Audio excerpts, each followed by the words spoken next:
Welcome into another episode of TF. Yo, Let's go. woohoo! Excitement today. We got NBA legend in the house, Cuttino Mobley. My gosh. Welcome him. Y'all sound like the old school Batman. Remember Batman when he had all the shit? Y'all have all that. You got woohoo and you let's go. Yeah, and it started about... was this an everyday thing? When y'all start y'all podcast? You know what? I started about 6 let's months go. in. Or like a real masculine growl. Yeah. And then, my friend Alejandro tried to light. He's lighting the load right there. Too much testosterone I'm not really into coming from this side. No, listen, Too much I'm going to give him a testosterone. pass because he's not from here. You can't give him a pass. I get a pass. See, the pass. Culturally, you have the to. pass is the problem. No, it's not. We give no it's not. passes. No, you got to be graceful with other people's culture. Yeah. So that may be masculine You in his said, culture. Yeah, I mean, in When Puerto, did you become fucking graceful? In Puerto Rico, maybe it's like woohoo is like the biggest thing you could say. You know saw what I'm how Kike Hernandez celebrated his home run? Oh my God! Tell yeah. him.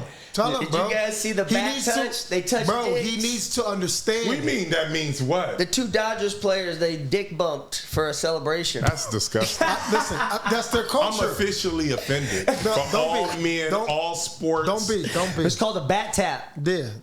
They got a name for it. Somebody named it. The fuck? Don't be. Somebody named it It's okay. bat tap. But it was they won. They were going to they won the series. It was worth it. Yeah. No, that's not worth it. Okay. You guys ever No soft moments. You guys never did any bat taps in the locker rooms after the playoff win? No, that wasn't us. But it's not our culture either. Yeah. You know what I'm saying? So, it not being our culture, you know what I'm saying? I'm going to stick with our culture. I'm comfortable with that. Where is Hernandez from? I don't know what part of area of Puerto Rico, but he's a He's Puerto Rican? fair-skinned Puerto Rican, so Okay. let's put that in. He's fair skin. Fair skin. Where the fuck do you fall in? In the middle. Yeah, he's in the middle. I'm in the middle. No, he Recently, you but look he's like saying he's more like a gringo kind of, like white, right? Yeah, him, Yeah. Kike is more See, like... he's more white. White. That's not the same. He's baseball You know what I'm white. saying? But listen, we have colorism as black people. Don't look surprised. I don't. Oh Oh my God! You have colorism, shapeism. AD. You have everything. I have shapeism You're for sure. one of the biggest Yes, colorists I am on the planet. Colorist? Yeah. What's the colorist moment that You you got from hate me? Joker. You hate the white girl WNBA player. Wait a minute, that's You never white said people. anything. I'm not a great fan of white people. But what does that have to do with colorism Finally, within my race? Okay, so, Wait a minute, so let me that's say it. this. So let me ask this. Okay. So there's the light skinned girl, then there's the blue black, Right. then it's the brown skin. Right. Which one do you prefer? I've dated all of them. Here we go. I didn't ask you that. That's not what That's I not asked. what he didn't That's ask not that. what He I said, asked. I don't have a preference. Steak, chicken, or fish? Which one is your God favorite? damn it, it's fish. There we go. There we go. The worst choice. Wait a minute, what do you mean? Steak, chicken, or fish? Fish is the worst choice. Fuck no. No, but wait. But tell me why. Pescatarian, No, baby. seriously, help me out. Why is fish the worst? Are we choice? still talking about Just girls? because I prefer chicken or steak No, over that's what that. I want to know. Like, I'm a knowledge-wise. landline. I'm from Nebraska, so I didn't grow up Oh, on yeah, you fish, mean so I don't potatoes. really like. I Yeah, don't you really, mean it's potatoes. not. I don't got You and Warren Buffett. I tried. Yeah. With your strawberry milkshake. Yeah, me and Buffett. Yeah, Warren strawberry malt. He Yeah, used to me get and a him real strawberry tight. malt every morning. I stopped. I was vegan for 4 years out here. I broke him with that. I can't do that. I took him to That's not Mastro. going to work. Yeah, Let me what's tell you the why it's not going to work. Because I spoke to people that are vegan, right? And they're like strict or whatever. And it's like, the plants and this. And it's like, yo, do you know plants are alive also? Yeah, that's true. So if you talking about killing something, so as an animal, the plant is alive also. Because guess what? If the That's plant fair. don't have water, sun, the dirt, it That's can't fair. live. Some say that the plants are raising us just to eat us when we die Facts. as their food. That's what it is. It recycles. Ooh. They feed us just so they can eat us when they're dead. There you go. you Because don't guess have what? a lot of strong moments on the show, but that was fucking one of Fire. them. That was fire. I've mentioned Flip this that. 3 or 4 times before. I'm just saying your alertness is real great This today. I'm telling you. First time I hear it. Thank you. Thank you. First time. Thank you. Listen, well, maybe I brought it out of him because he probably said it in his head. But They don't know much about mycelium But and also, too, science is and the shit. intellectual So. stimulation in here before I was here wasn't as high. Yeah, so probably. he didn't feel Now, confident of that's saying true. it. Yeah, That's probably true. That's Right? true. So It's now, usually really Usually low. when I'm talking about It's low. Yeah, It's usually low when in I'm this talking room. about shit. There you go. It's very low in this room. That's what happens sometimes. But we have a ton of viral videos. Yeah. There we go. Tons of them. There we For the go. lowest moments in history. The internet's trashing me pretty hard right now. If you guys want to talk about that for a second. Why do we want to talk about that? We have Travis fucking Cuttino Cuttino Mobley in here. No, yeah. You think he's a great player? You think he's going to make it in the NFL? God. I thought he was too small. I just said he was too small. Internet's trashing me. You think he's big What? enough to play in the NFL? Yeah. What does that even mean? Yes. I don't know. He's the best. He's a corner. Remind me of like Tua. He's going to get over there, get hit around, and have to retire. No. He does the hitting. No. He does exactly. I don't know. Anyway, What's- we'll talk. No, let's, okay, so let's get into our guest. No, let's get into all of it. But I'm just saying, like, why would you think that about you? I mean, first of all, when you're in college, you're going to get, bigger when you get to the pros. That's what I mean. The weight class and everything yes, like that. exactly. But I mean, he's talented. I didn't say he wasn't talented. I didn't say he's not a good player. I said he's, in my opinion, just going to get hit around like Tua. They But don't that's like an you. oxymoron because if he's talented, and I didn't say he wasn't a good player, so he is a good player. And Why? he's Tua's a talented. good player. Tua was a great player in college. Tua's a really good player now. But he's about two But concussions has away nothing from. to do with that's Tua. How many quarterbacks have concussions on a regular like Tua? With the kids, he's pretty small. Kyle Murray's small. Yeah. Russell Wilson's small. Yep. So do you mean short small? Both of their careers only Do lasted you a mean couple short years. small?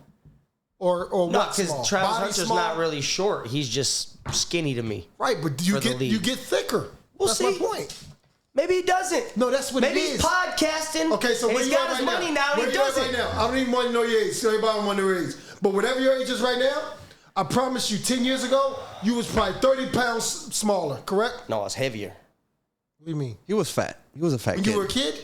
Yeah, he's a fat kid. Yeah. Believe it or not, When they he's a say fat kid. fat, I mean, He's a I fat- wasn't he's like a fat kid. but I was He's not. a fat kid. You know, the specimen you see before you today. Specimen.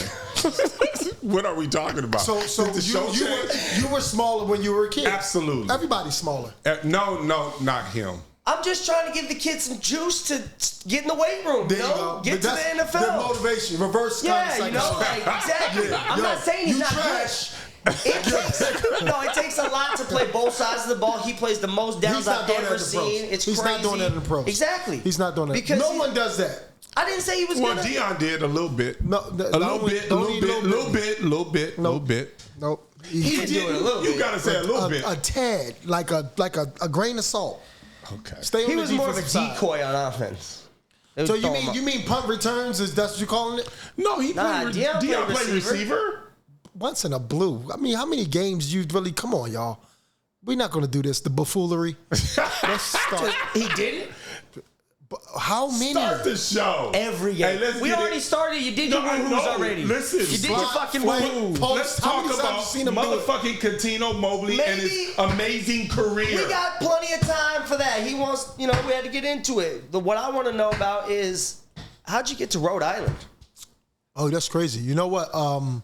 So I went to prep school in Maine Central Institute. Shout out to Max Good, my coach.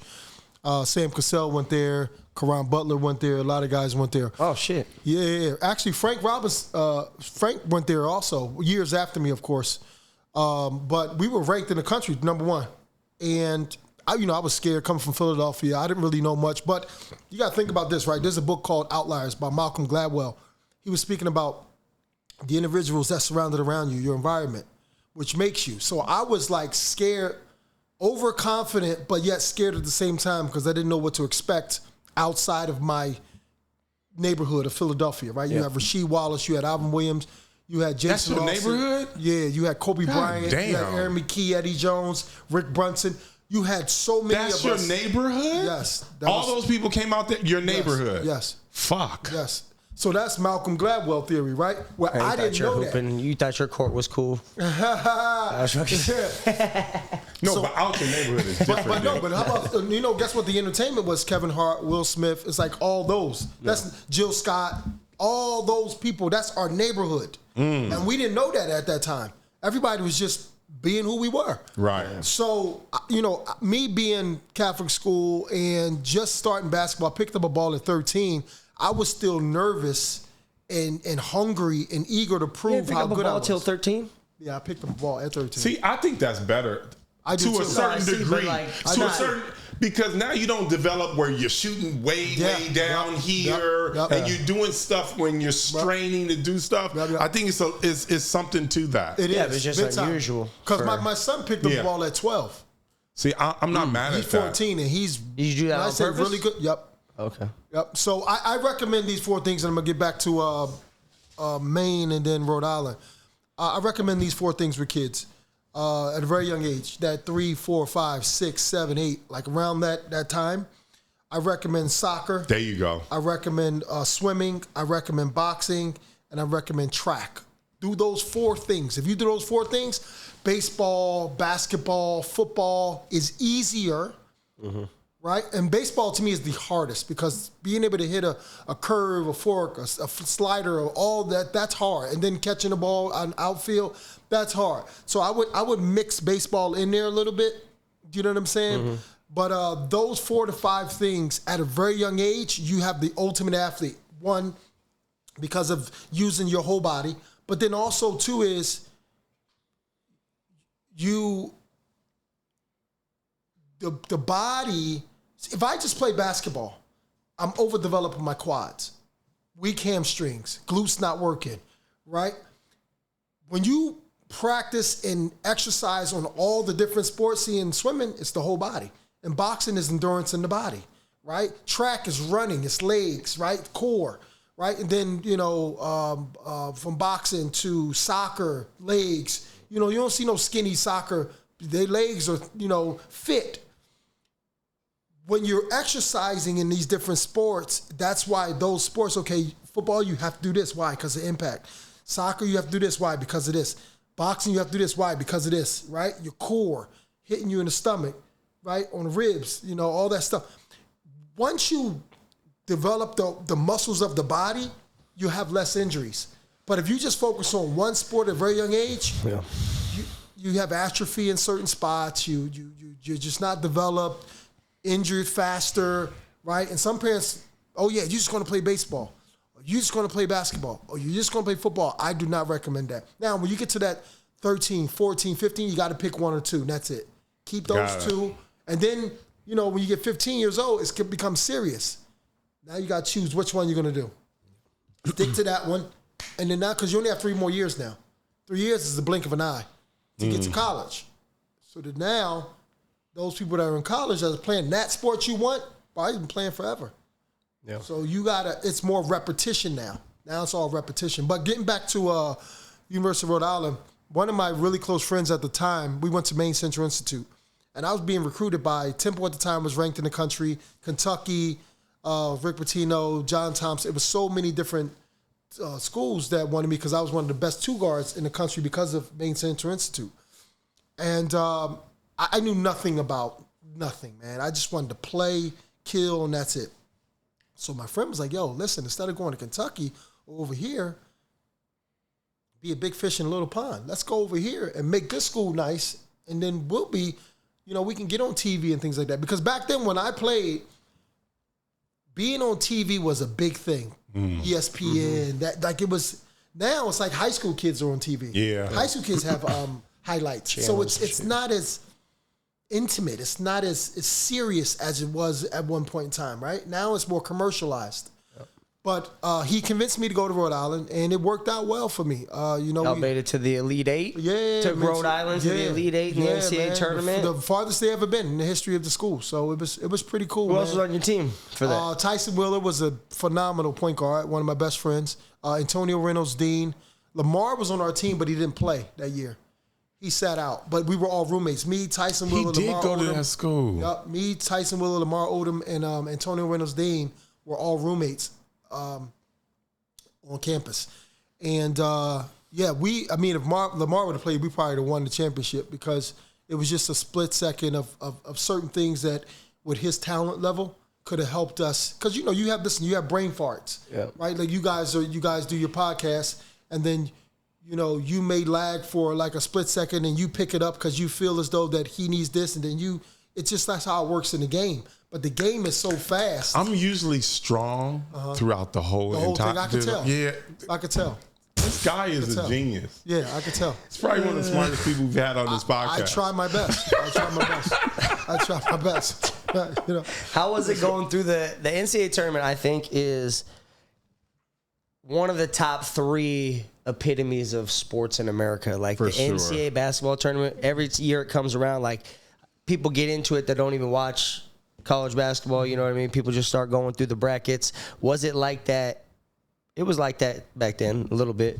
But how was it going through it? You know what I mean? How is it going through that tournament?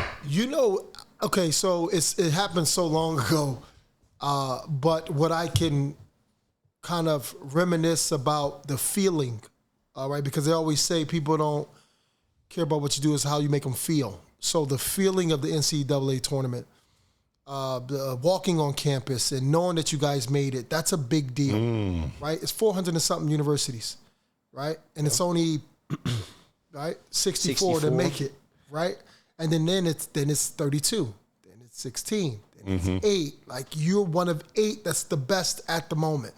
That's like an ego trip. Yeah. Do you know what I'm saying? Like I literally, we played. You guys all come to the same place for like the Final 8, Final 4, right. All that back then, same right? Place, yep, same place. So I remember playing Kansas, and we played Paul Pierce and them. They were number 1 in the country. And we had just beat Murray State. We smacked Murray State, and then Kansas was playing right after us, and they were playing Prairie View. Prairie View always makes it because the conference is weak. No disrespect to Prairie View, but it's just what it was. But then the shitty thing is that you got a Prairie View's conference, whoever that wins that has to play the number 1 seed of whatever it is. Right, yeah. Right? So Kansas smacks them, they're jumping around, doing all that, Kansas. So I'm watching, I'm with my coach, Jim Herrick. He's like, you see that right there? He said, you want to go to the pros? I said, of course. He said, I need 30 and a W, because we had to play Kansas next. And then Paul's I love him to death, my guy. And at the time, I don't know you. So you fresh meat. So I'm sitting there like, I got you, coach. Rafe LaFrance, he got drafted. They had a squad. They had a squad. And then me and Tyson just, went in there and was like, I don't care who y'all are. And we went, we had fun. And it was, it was crazy. It was like, I went from North Philly cat, where it's like, I'm just going to tear your head off, to like afterwards when I saw Paul crying and I saw Roy Williams crying, I'm like, damn, I feel bad now. Damn, it was like, I would have never felt that way. It was like, next game. Fuck you, bitches. Yeah, that's it. But yeah, So that tournament was stacked though too, right? North Carolina had Vince Carter and Antoine Jameson. That was that year, no? Yeah. And all you guys came out of the draft same year, 98 draft. Utah had Andre Miller. Yeah. Who was in a phenomenal point guard. Yeah. So who was in the Elite 8? It was Stanford, us, Utah, Kentucky. North Carolina made it to the Elite 8. No, they lost in like the Final 4, I think. I forget who it was. What did you guys lose to? Stanford. Yeah. The crazy thing is to Stanford? No, hold on, listen to this one. We had the ass. So God damn it. I have not watched that film, and I will never watch it. It hurt me so bad. So we're up 11 with a minute and some change. What? Oh, shit. We're up 11. To the point where our point guard, we're up 11, and our point guard has the ball at the free throw line, and I'm standing off the free throw line looking at my alums, because my alumni, we were close. I said, 4. I did that. Once I did that, Arthur Lee, come down, 3 threes in a row. We missed free throws. Boom. Before you know it, game over. They win by 2. It was the craziest thing in the world. I swear. I can't even get it back. You said a minute left. A minute. But we in college. We use the clock. Is that the biggest comeback Why we in the... use the clock? That's got to be a record. Well, no, what they did was they came down. He missed. They came down, shot a 3, made it. Okay. Fouled us right away. Stops the clock. Okay. Come down, miss again. Yeah. Came down, hit another 3. Fouled us again, miss. Come down, hit another 3. I know you wasn't one of the ones that missed them free throws. No. But then, why they didn't get it in your hands? They did. So now, but this one, it's in my hands. and I'm holding it for them to foul me because they were fouling the whole time. But I'm in the backcourt, so they're counting. So I go to turn to break the press, and I go like this. The kid pokes it from the back of me. They get it, drop it to Mark Masson. Mark Masson dunks it, and one, game over. That was the end? Oh. That was the end? Crazy. That's hard to live with right there. I still can't live with it. Is that the most painful loss of your career? I think the first most painful, well, it's like 1A, 1B. The other one was we were playing Phoenix in 2005, 2006 playoffs, right? What team you? Houston? No. Clippers? Okay. So that was another thing. Playing for the Clippers, they was trash. They just whatever, right? They a high school varsity team at the time. What people thinking? Right. I go there with me and Sam Cassell go there. Boom, we make the playoffs first year. Make the playoffs, right? It's popping in LA. It's amazing. We can do anything we want. It was, restaurants, clubs. It was the Billy Crystal, my guy. I was about to mention Billy Crystal. Oh, I love you guys, right? It's amazing, right? It's just, it's bringing all the people. They got cobwebs. They coming out now like, oh my God, yes. You're renovating the house, right? So I'm there. We get to the playoffs. We smack Denver, right? Carmelo and them. We smack them. Now we're waiting for Lakers Phoenix. We thinking it's going to be a hallway series called the hallway series because we share the gym. Right. Lakers are up 3-1. Oh, I remember that series, yeah. Okay. Lakers blow it. Boom. Phoenix wins. So we like, all right, we're going to smack them too. It's all good, right? Because our team was stacked. Me, Sam Cassell, Elton Brand, Corey Maggette, Chris, we were stacked. And Amari Stoudemire was injured too, I think. Yeah, what against us? Was he back against you guys? No, it was because I think it was Boris Diaw. I think that year Amari but he was better. He's better. More well-rounded. Way better. Defense, offense, stretch the floor, play make. He just did everything. Way better. He's French, right? We can't say he's better though. He was a better all-around player. But for sure. He was a better all-around player. Definitely. So he caused more problems, right? He caused way more problems.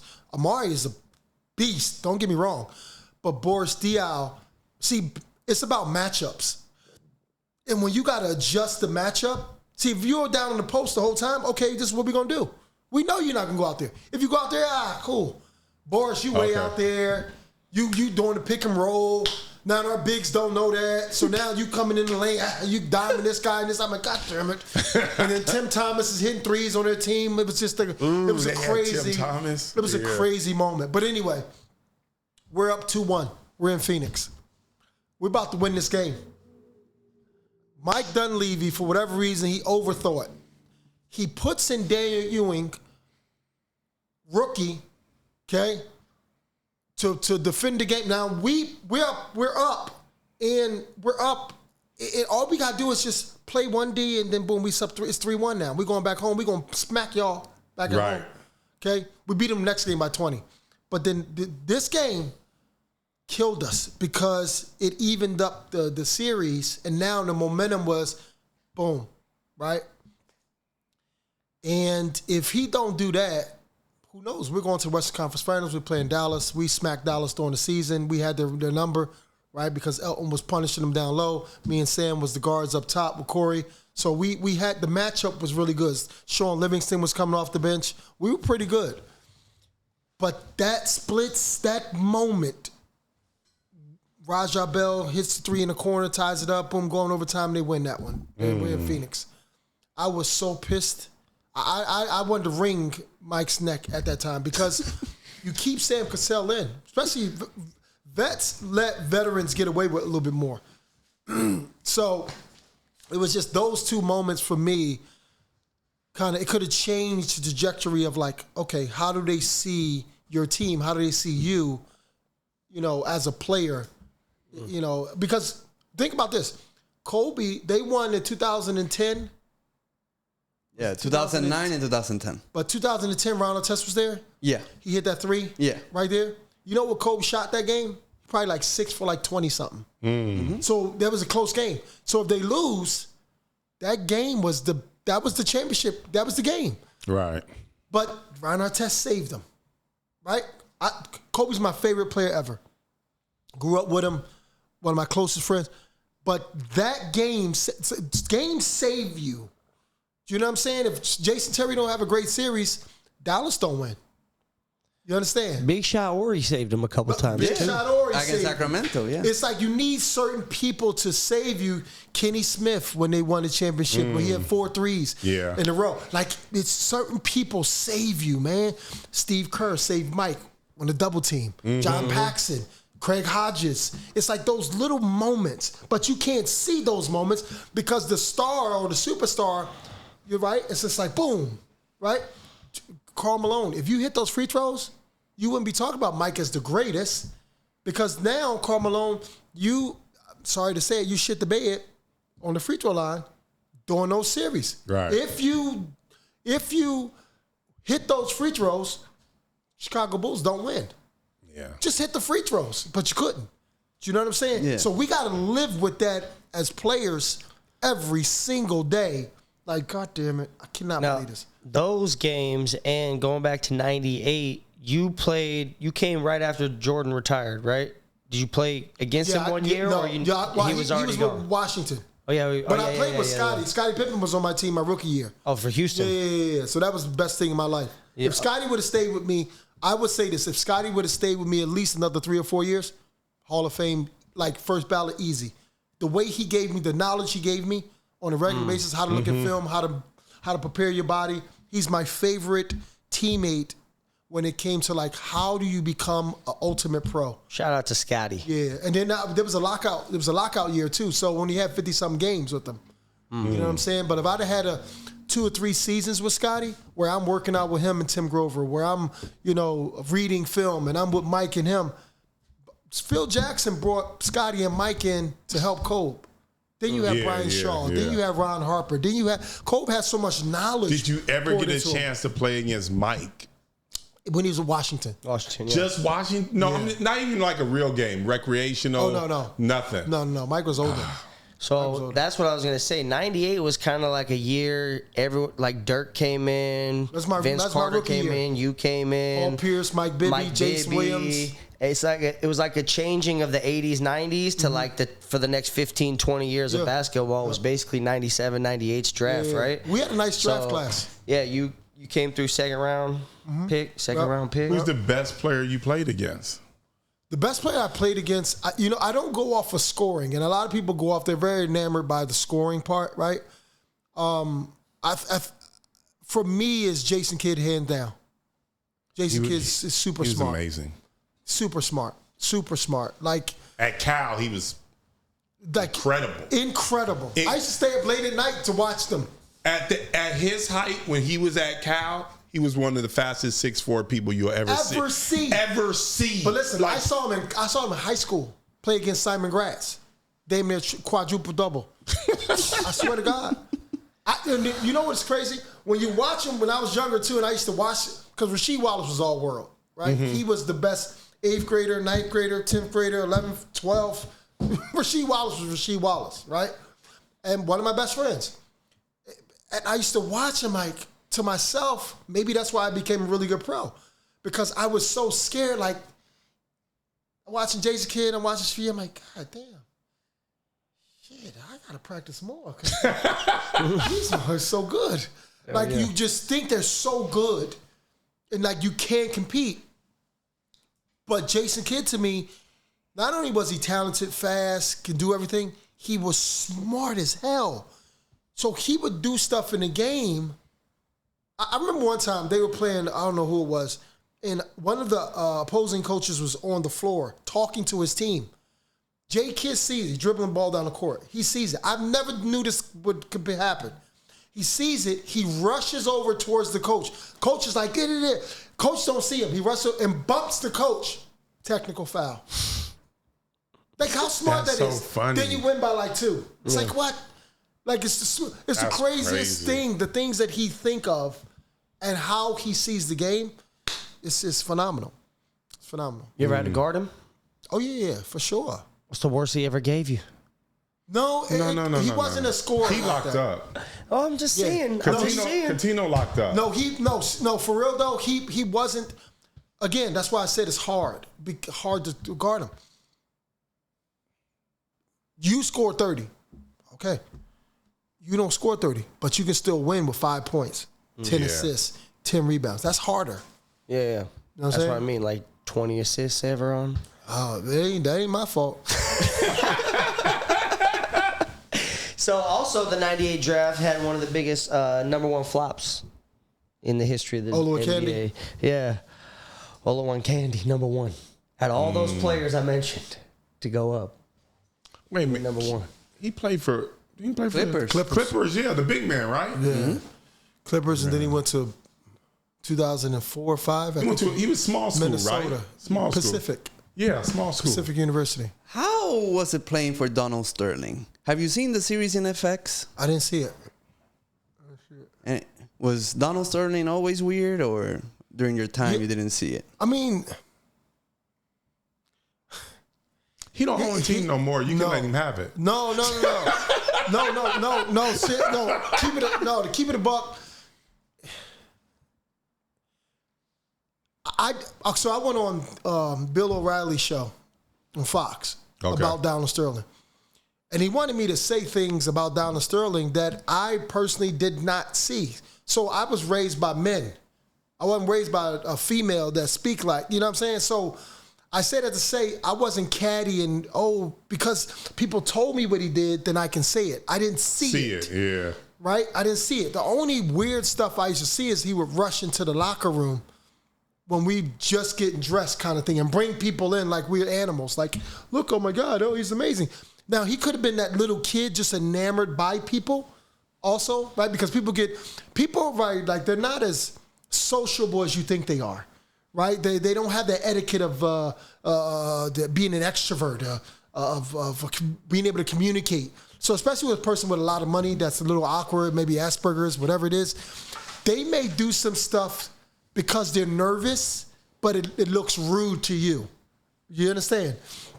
And they don't mean anything by it. They just like awkward, right? So I mean, that's the most thing, because he was cool. He didn't bother me. Maybe he wasn't attracted to me. So I don't. You know what I'm saying? I don't know, man. Like I kept to myself when it came to stuff like that. You know what I mean? But you know, he I feel bad for older people when they go through situations in life. Our brains kind of, it goes from developing to like diminishing, and dementia and Alzheimer's and all different things that go on, and you have this subconscious of you went from immortal to, oh shit, I'm mortal, right? And I'm getting older, and you're seeing other people that maybe your girlfriends or your wives like now, and you're looking at yourself like, holy shit, I'm not that person I used to be, no matter if I have money or not. Not just saying him, but just people in general. Yeah. Right? That's that woman that was 21. Like, you're not going to be 21 forever, sweetheart. So let's work on your character. Right? Like, just keep it a buck.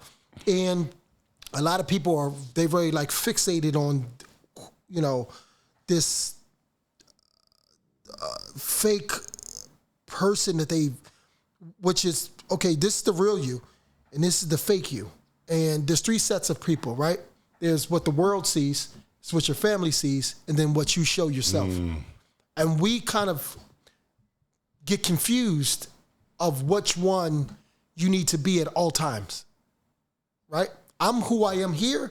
I'm at my house. I'm everywhere. I'm unapologetic. I stay, because you go crazy doing anything else.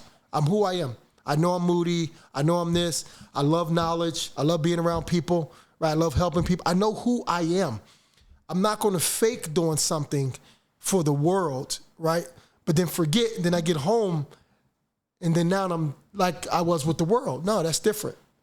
Then with myself, right? Yeah. Did you know that before retiring, or did it take some time after retirement of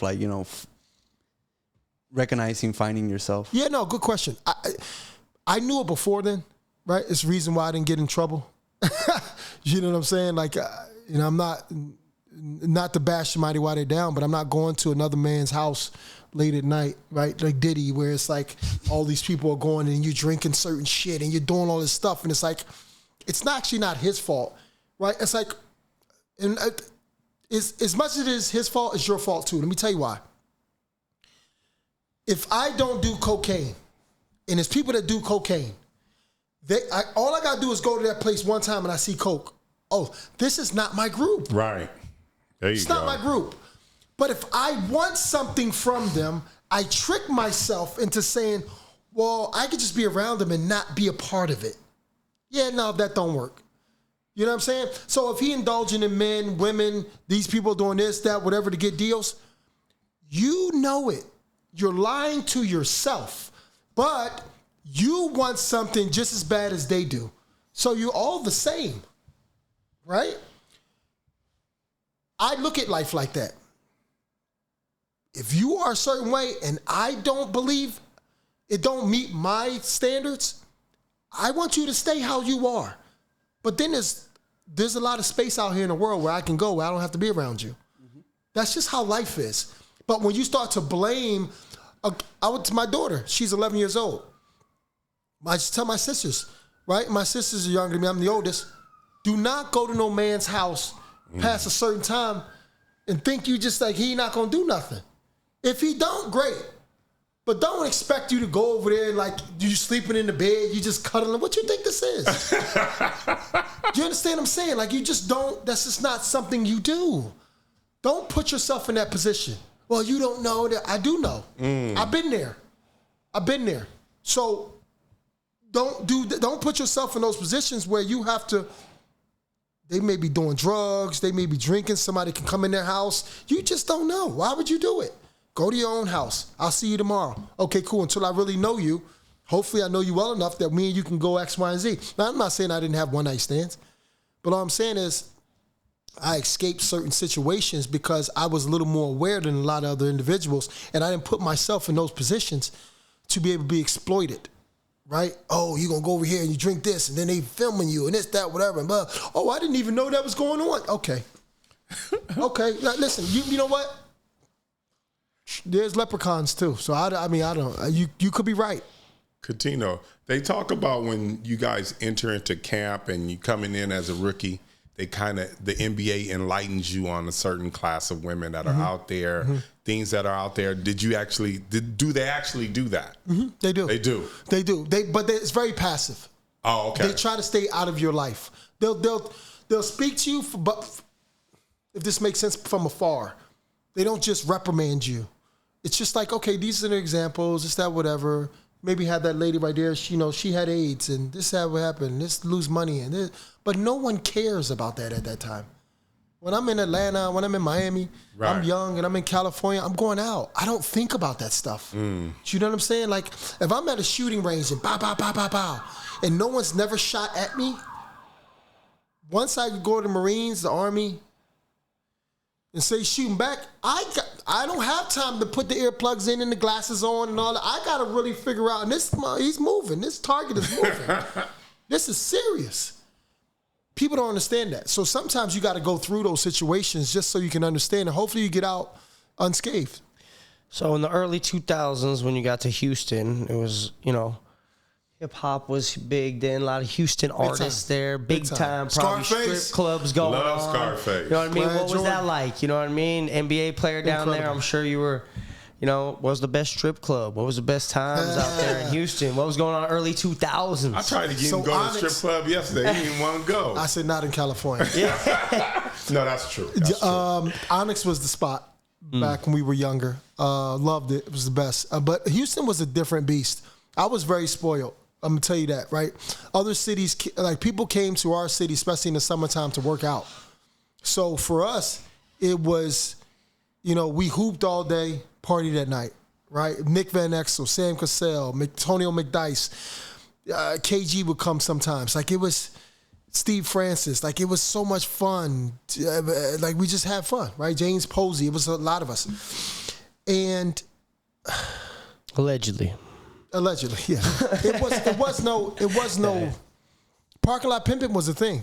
Like we were after the club, we just stay out in the parking lot for an hour just talking. It wasn't no ruckus. It was no craziness. Like Jay Prince, Tony Draper, Scarface, like they had it on lock. It was like, yo, we down here, we having fun. Legends. Like we don't want no beef. Like keep that out of our city. And that's how it was. And I felt safe everywhere I went, no matter what, 2 o'clock in the morning, 12 o'clock, 1 o'clock. It didn't matter. Have fun. So there was no real social media back then either. No, the social media ain't started till like 04, 05, right? Okay. That was like MySpace. Like that was that. Okay. You got a grill down in Houston. You go to those car shows and shit. Houston had to be popping in the early 2000s, no, man. It was that shit crazy. Had to be crazy. Bro, it was crazy down there. And I went to everything. We had fun. It was like Houston was a family. Yeah. It was a family. Like literally the fans, the artists, the ball players, it was all family. It was a little country like town. Like I came from Philly. So Philly's totally different. But Houston was like, it was home, man. It was definitely home for me. And much love to Houston, Texas. I love it. When did Yao Ming come down there? 03. 03? Yeah, Yao came in 03. Was Yao hitting the strip clubs and doing the Houston thing? Going to strip club with Yao would be dope as fuck. No way. That would be He's like crazy. Andre the Giant with like 3-4 of them on his arm. What's up with Yao? How was that when he came? Like the media circus and like, was it crazy? It was. What was he like? It was beyond. Yao, it's like an alien. Right? It was so many. Every city we went to, it was packed. It was. I've never seen it before. It was like UFO, like New York. But you and Steve Francis always put on a show. Always put on the show. We had an audience prior to Yao. We had an audience. Steve and I had an audience everywhere we went. Right. But when Yao Ming came, crazy, international, to a level of we would be on a bus and then like the Asian people, they would be shaking the bus for us to get off the bus. Wow. Me, Yao, and Steve. It was the craziest thing. And I'm sitting there. We did a documentary called Year of the Yao.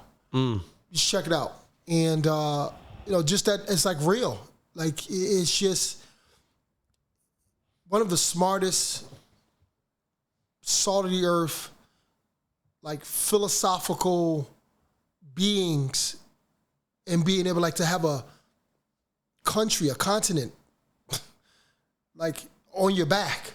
Like it's not a city, Philadelphia, a neighborhood. Not a small Yeah, it's country. not a neighborhood, Philadelphia, or a city of Philadelphia. It's like this is 2 billion people. Yeah. Right. And he handled it. He handles it right now. You ever go back there with him? Did you I was see just it? there. I was just there in August with him. But like when he was at his height of his NBA career, did you ever go over to and see like I was just the there circus there? Oh no, Like, that's what I'm saying. The people were shaking the bus at that time. That was over there. oh, over there. Okay, yeah. But he's upper in the government of he's actually the equivalent to Adam Silver. Yeah. It's called the CBA, Chinese Basketball Association. Okay. So he's that. And he's getting a little scrutiny, which I don't think is fair. But for the players to be better, get better. But again, I mean, they focus more on academics than they do sports. And it's hard to compete against individuals that play sports 9 hours a day. Yeah. Right? When you're only playing like once a week, right? A total of like 3 hours. It's like the math not mathing. That's not how it works. Right? Yeah. So, but he's doing a good job, man. I love Yao. And the person that he is, the soul, the energy that he brings. When he first came, it was like, how was it? He gave a translator. Did he know English well? Or was it like hard for him to like blend in? Or was it? He can't blend How was it in the locker room? But I mean, you know what I mean? Like, I don't know about that blending. Can't blend in at all. He had a translator. His name was Colin, white boy with glasses, a little nerdy looking. I'm sure Colin was fucking up them shout out to translations. Colin. He was my guy. But Yao understood English too. Oh. That's the crazy thing. Yeah. But because there's so many people coming at him, it's better to have them think I don't know it. So they don't ask me as many questions. They'll just stare. He pretended like he didn't. That's what I was gonna ask. Yeah, Shaq said that in an interview. Yeah. That in a game knew that. he started speaking English to him. He's like, "What? You speak English?" Yeah, he knows. He'll be looking at you like a dog. Like, I know what you said. yeah. But you think he don't understand you. Yeah. But if you feel like talking, he'll answer. Nah, when Shaq dunked on Shaq, that's when it was over with. Oh, yeah, yeah. That's when it was like, oh, okay. You know, we had to push him to do that. Oh, for real? Because their culture is about like not disrespecting your opponent. And dunking on somebody at that time was disrespecting. We had to like argue with him about seriously. Yeah. You had to like get on him about like, yo, kill. Being more aggressive. And he yeah. wasn't, that's just not their culture. And not to brew a debate, but if they never traded you guys for Tracy McGrady, you think the Houston Rockets would have fared better? We'd have won the championship. Talk about it. We'd have won the championship. Definitely. Jeff Van Gundy messed up. I love him to death. He's one of the top assistants for the Clippers, but he messed up. He should have kept me and Steve. That was the dynamic duo back then. With Yao Ming, Jim Yao, Jackson. yeah. Right? That core right there. I mean, you know, we played the Lakers 9 times that year. 5-4 Lakers. And they went on to lose the championship to Detroit. Played the Lakers 9 times. 9 times. At the time, with Steve Francis, it seemed like you guys were best of friends. Love him. My Best guy. of friends. So his mom passed away when he was 12. And I had 4 parents, so I was close to mine. Okay. And then his grandmother was older. And then he has brothers and sisters who were amazing. But I was the big bro, right? Mm-hmm. So certain things like we cool. Sweetheart, we good. Come on, yo. Let's go. Yo, come on. Yo, we got to go get shots up. I was doing that behind the scenes. So I was more like making sure we good kind of thing. And then my mom took him in, cooked for us all the time, things like that. So it was like a family thing. And I was actually protecting Steve because my family was a little more structured, right? So I had 2 dads, 2 moms, right? Like I wasn't out there going crazy. You know what I'm saying? Of course, as in your 20s, you're having fun, but it wasn't no disrespect. So, we did well when we were both together. And then, I left and we were in Orlando. I left because of a situation with the coach, Johnny Davis, and it was my contract year. So I was like, yeah, you might as well go ahead and trade me. And I didn't want to leave because that was another team that we could have won it. Steve was at the 1, I was at the 2, Grant Hill was at the 3, Dwight Howard was at the 4. Yeah, Dwight. And then coming off the bench was Jameer Nelson, Hedo Turkoglu. Oh, right? yeah. That team was big. That's a big team. Yeah. Yeah. So, it was Rashard Lewis on that team? Not yet. Not yet. He was in Seattle. Yeah, he was in Seattle. Damn. But Dwight Howard took those Orlando teams to the finals. Crazy, yeah. So Big imagine. time athlete. I don't think he get enough credit. I know all the craziness away from basketball, that shouldn't stop what he did on the court. I think he was an animal. I think he was I one don't of the know most why. dominant dudes. I think what when happened he with the played. Lakers, that's what pretty much ruined his But reputation. he had just had back surgery. But you know how fans, they don't understand. Right, but they're stupid because he was 17 and 12 and just had back surgery. Right. Right? Like I just don't. And then Kobe didn't do, and I love Kobe. I go. But he didn't do him. That's what hurt him. He didn't help him out none. Yeah, he didn't. You know what I mean? He didn't. Like he kept beating him, and Kobe was like this, and Dwight's more happy. Like I can still dominate by smiling, Magic Johnson, right? But Kobe had more of the Larry Bird, like I'm not smiling, I'm gonna kill you, kind of thing. So it was just a mix of personalities. That team, those guys should have won a championship. Yeah. Dwight Howard and Kobe. Speaking of, you say you're good friends with Kobe, came from the neighborhood. Man, what was that like hearing the news of Kobe? Wait, but before we get into that, well, I know. I didn't mean to kick. That was a great transition. Big question, you just want to fuck I thought it was Good awesome transition. though. It was a great transition, and you might be able to use it later in the show. Thanks, great. Go ahead. What the fuck do you want to talk about? No, because I just wanted to hear, damn because I know Steve Francis is personally in his personal life is going through stuff, and how's that relationship now? And has he pulled himself out of that stuff? Because the stuff on the internet was hard for me to even believe, and I don't even know if it's true or not. And you closer to him? Yeah. So Steve was going through a certain time. He's great now. Oh, Steve's that's great dope. now. See, I didn't know he's great that. now. But he was going through a certain time. But a lot of guys go through, whether you play ball or not, where you lose your wife, the kids, substance abuse. People pulling at you, grabbing money from you. All the disingenuous people kind of around. I wasn't there. I was, in L.A. But, getting phone calls and trying to go and talk and things like that, it was just, sometimes you have to go through things, right, to learn.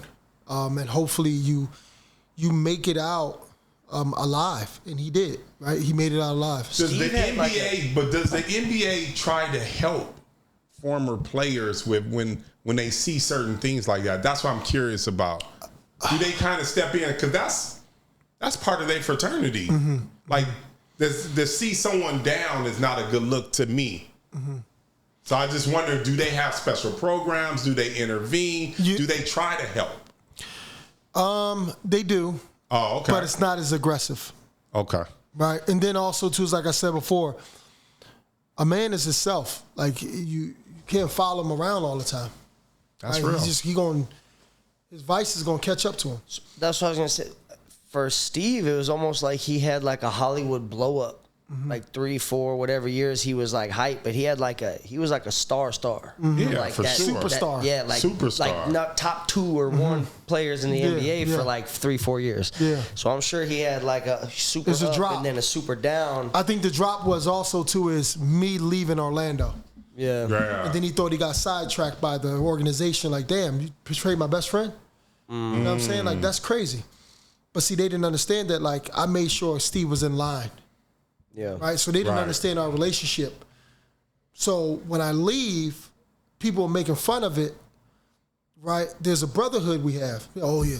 He's like, well, I don't even know why I'm waking up now. Like, why am I going to play? So they, especially black culture, is like, oh, he gay. It's like, nah, dog. He loved his brother. And I made sure he was good, right? Like, my mom, my sisters, my brothers, we all love Steve. We love his family. So me, I'm secure in who I am as a person, right? I'm heterosexual. I love women.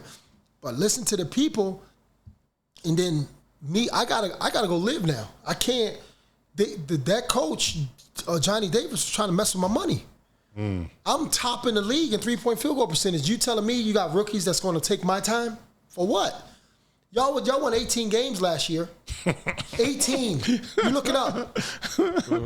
What Tracy and them? I come, me and Steve and Calvin Cato come, we 2nd, 3rd in the East in the beginning.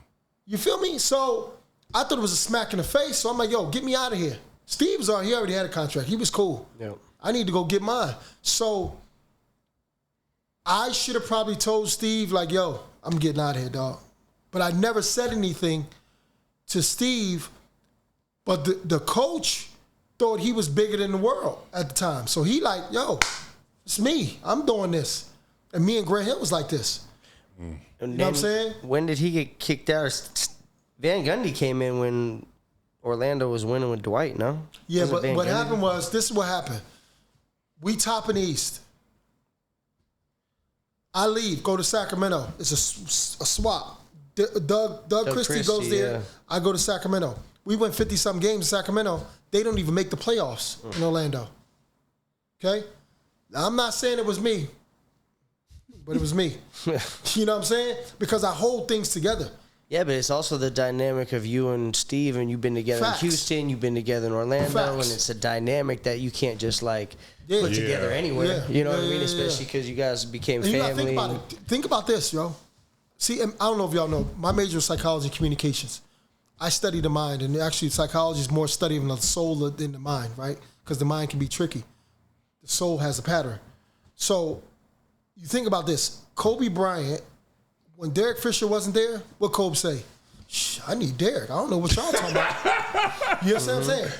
Lamar Odom go, I need this guy. Right. You need certain people to become who you are. You can't do it by yourself. And people think that they can do things by themselves. You can't.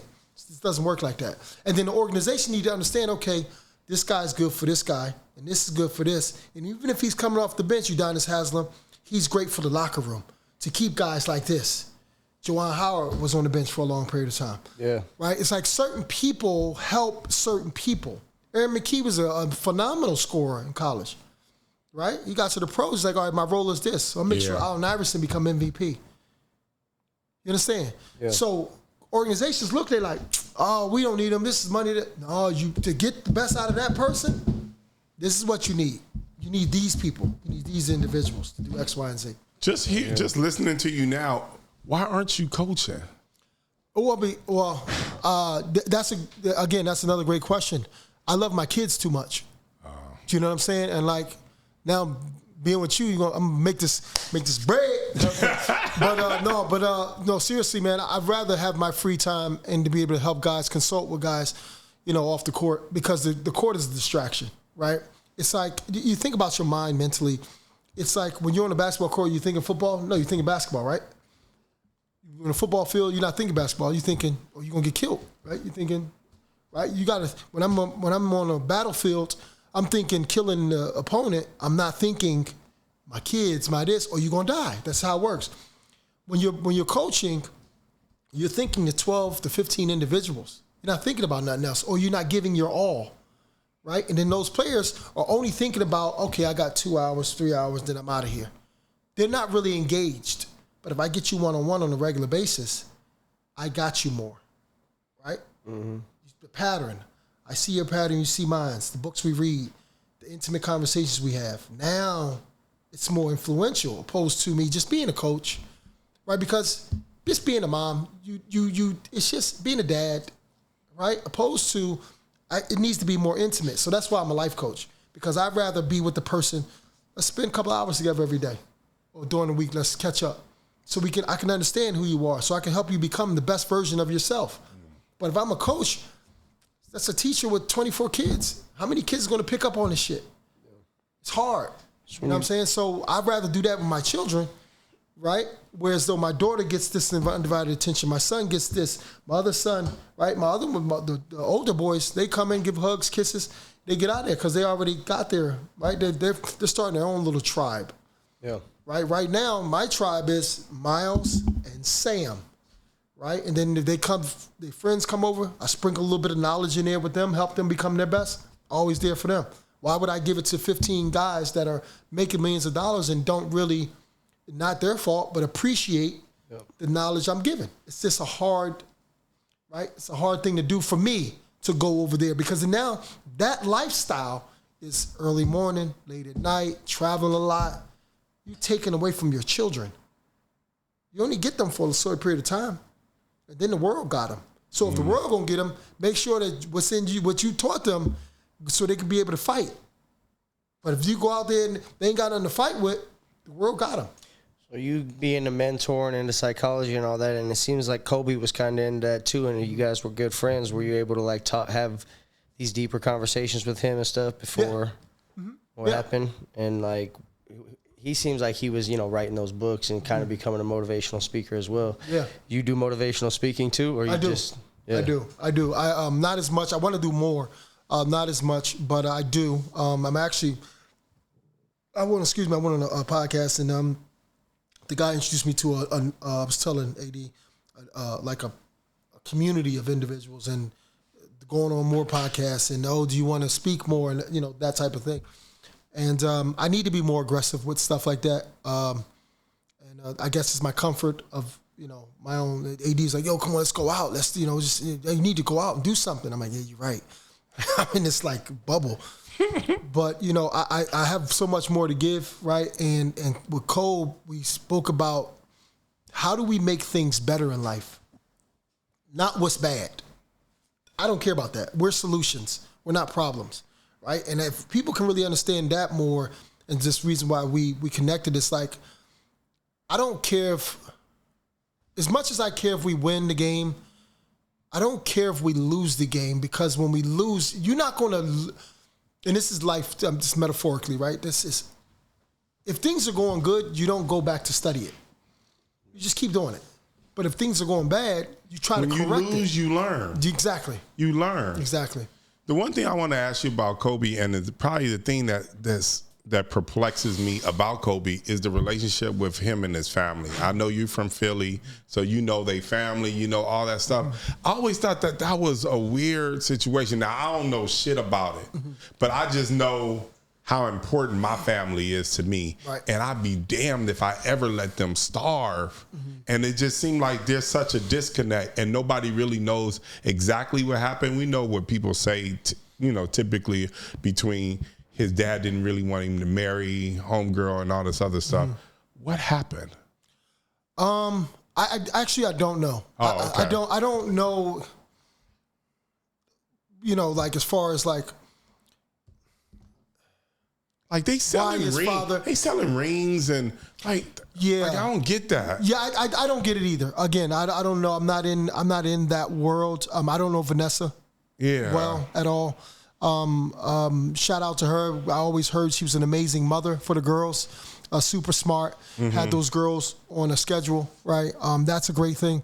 She supported Kobe throughout. You know, think about it. They met at 18. So his father and mother, I was like, yo, you're too young. Do you know what I mean? Who is this person, right? Like, what are her intentions? You know, it could have been that. It could have been a part. Sometimes, you know, people do things at a point in time in life, and please understand what I'm saying. They do things at a point in time in their life where it's malicious, it's vindictive, or it tears you down, and your inner child can't forgive it, but the person has elevated into a better individual. But you, as the inner child inside you, can't get over what they did do, right? And a lot of that stems from your childhood of not getting over different flaws or things that your parents or people did. So it could be, just because you're grown, that don't mean you're healed, right? It could be some traumatic things that happened within the father, the mother, Vanessa, whoever it was, during the course of their young years, that some of them did to each other. I have no clue. Oh, okay. But that happens in life where, I don't know if, you know, you three has done this, but someone has said something to you years ago, and when you see them, you hear it, and they're not saying it no more. They're probably better as a person, but at that time they weren't better for you. So Josh said some shit to me last week. I mean, I'm still bothered by it. Yeah. I'm working through it. Yeah, just, though. you know what I'm saying? I mean, but this is helping. Yeah, you know, you got to forgive it. What'd I say? Yeah. Could have been anything. Yeah. You know, could have been anything. But I mean, for the rest of the world, it was almost like it was fucking fake news when it was happening. It was so crazy. So that Sunday, for man. you, even, you know what I mean, like knowing him and having a personal relationship with him, what was that like the day you heard the news Kobe passed? Yeah, you know, it's there's certain spirits on earth that you connect with, right? And you have that call them likeness, the like minds, and it makes you feel comfortable speaking to them or hearing them speak because it uplifts you, right? It's like a battery. It's like, oh, keep going, keep doing this, keep doing that, right? Some people call it coffee, right? I call it human beings with great spirits, right? So for me, it was a Sunday and I was playing ball at Santa Monica College. We play on early mornings at 8. And I was just finished and everyone called me. Corey, Alvin Williams, Rasheed, everyone called my phone because they knew how I felt about Kobe. And it's like, yo, you sitting down? I'm like, I was taking out the trash. And they were like, your Kobe passed. Like, dog, no, cut it out. I'm on the phone with one person, another person's calling me. And I'm like, oh, shit. So then I dropped to the ground. And I don't cry. I'm not a crier. Well, I wasn't back then. Having a daughter makes you cry a lot now. But I got two. Phew, gosh. Oof, man. Oh, gosh, it's crazy talking about that. But, you know, it hurt me, right? For a lot of different reasons. But one is that he was just getting into the individual, his second phase, right? Called the afterlife. Yeah.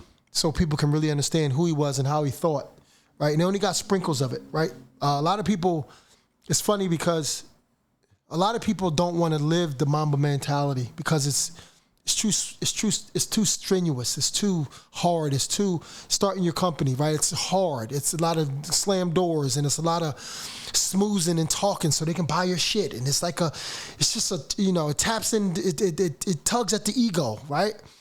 And for him, to this day, it still bothers me that why would you take a person that's going to do so much good for society, right? Like the way he thought, what he did. You know, that's a question, and I don't want to feel like talking to God now because I still got my kids, but that's a question I want to ask the Creator when it's my time, right? Like, for what?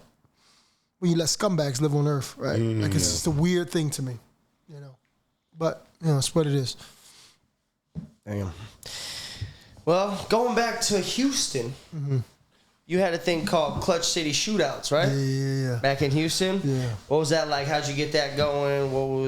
Who came out to that? Explain that a little bit. Yeah, so we would pick kids from different schools, underprivileged, and get them tickets to the game and let them, before the game, halftime, and then after the game, and call Cat's Corner. Just basketball, sneakers, jerseys, clothes, just different things like that. And as I was a kid from North Philadelphia. I was always privileged, right? My stepfather, my father, my mom, my stepmom always gave me what I needed in life, and I was very blessed with a lot of love. So, but understanding, just because I was blessed with it doesn't mean everybody else was. So I understood that part. I think the emotional IQ that I had growing up was that, like, help others. Right? And it's something I always, especially there with Clutch City and Cat's Corner and things like that. It was fun, man. Just seeing the kids. Travis Scott actually was a little kid at the time. He was our ball boy. Oh, yeah? Oh, that's crazy. Yeah, Shout out Travis Scott, ball boy for the Clutch City Shootouts. Yeah. That's cool. When did you stop doing that? How long were you doing that for? Well, just when I was with Houston. Oh, okay. Yeah, just when I was with Houston. Yeah. But it was something that they thought of. So then I just, okay, let's do it. Yeah. So it was pretty cool. How did it feel playing in the Big 3? You won the 2018 championship, right? Yeah. The second year. Second year. Yeah.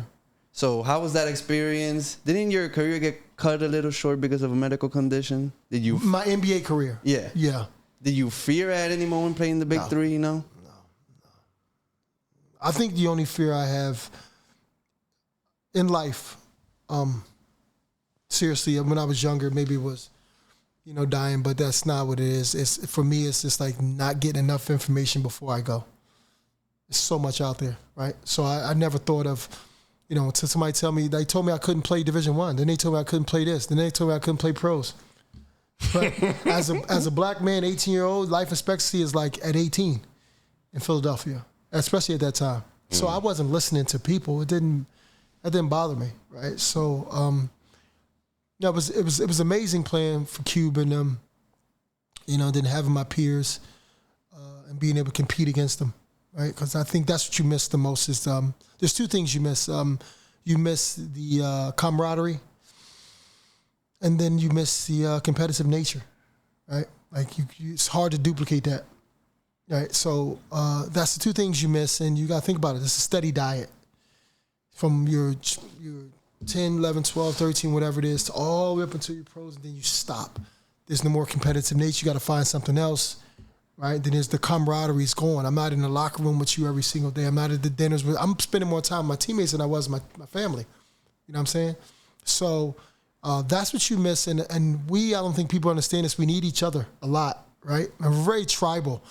And being in a big city kind of destroys the tribalness of life, right? Because we are naturally connected, but when it's really big, you lose the essence of oneself, because then now so much energy coming around, opposed to being in one little, right, tight group, right? You become a better individual when the group is tighter, opposed to when there's so much. Think about it. If I put a whole bunch of toys here and I tell the kid pick one, he's like, he's gonna go crazy, right? But if it's the same toy, it's easy, right? He's just gonna, because it's all the same, right?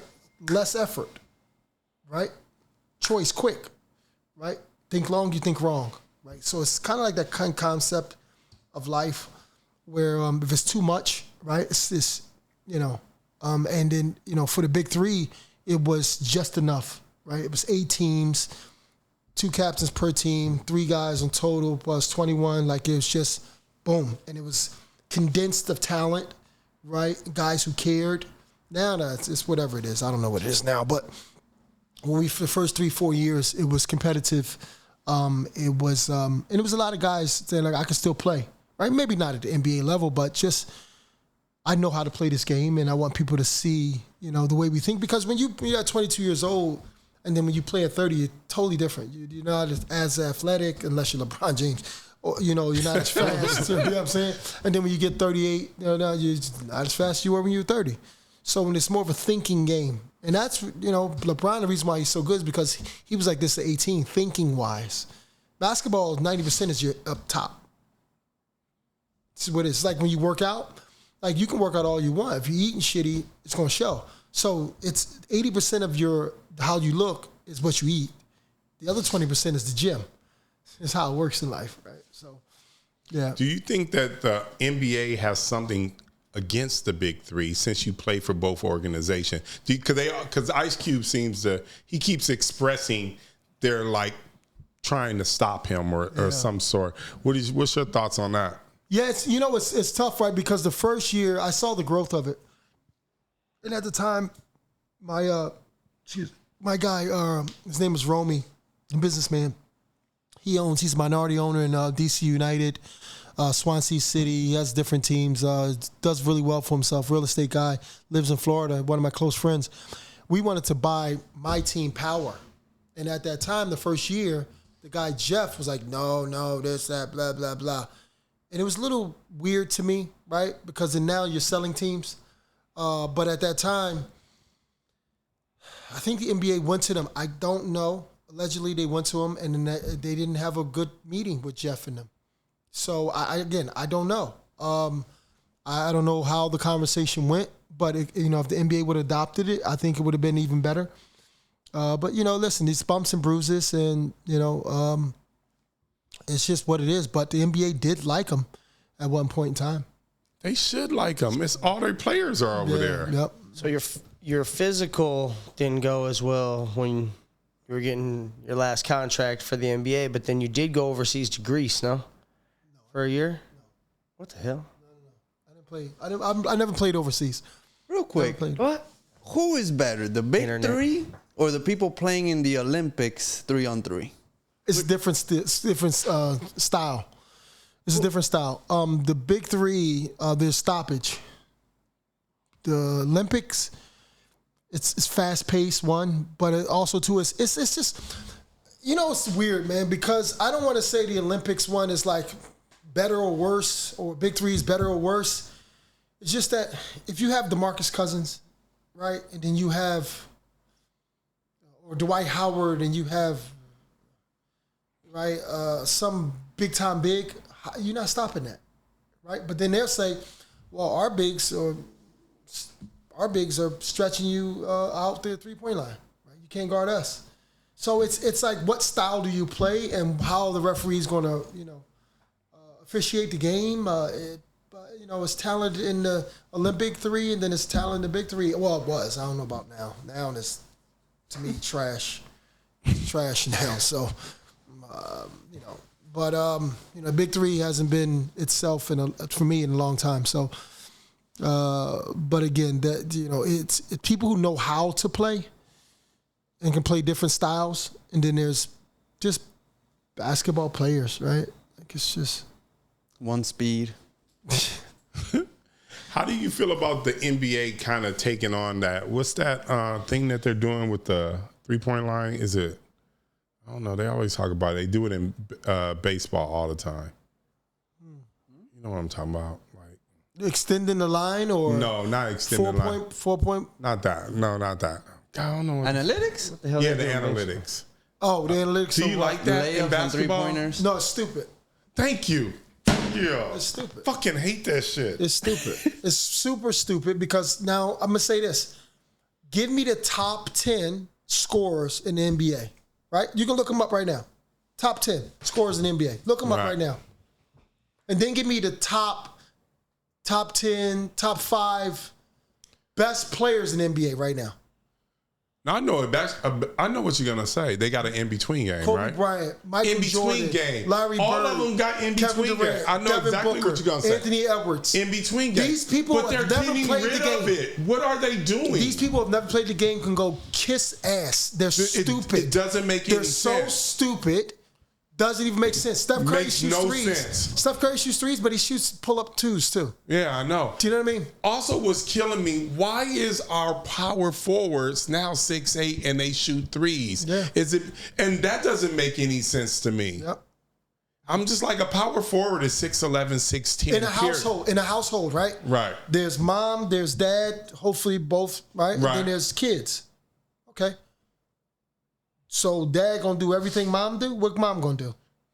Mom gonna do everything dad do. What dad gonna do? That's what broken homes happen. There you go. So if Chris Paul, the reason why Chris Paul's an old school point guard, when that ball come out the rim, right now in San Antonio, if Chris Paul's in that game, do you think any of those players, when that ball come off the rim, if Chris Paul is in that game, they're not gonna get that ball to Chris Paul? He's dribbling it up. Period. Their brain is not like his. I don't care if you can dribble the ball up or not.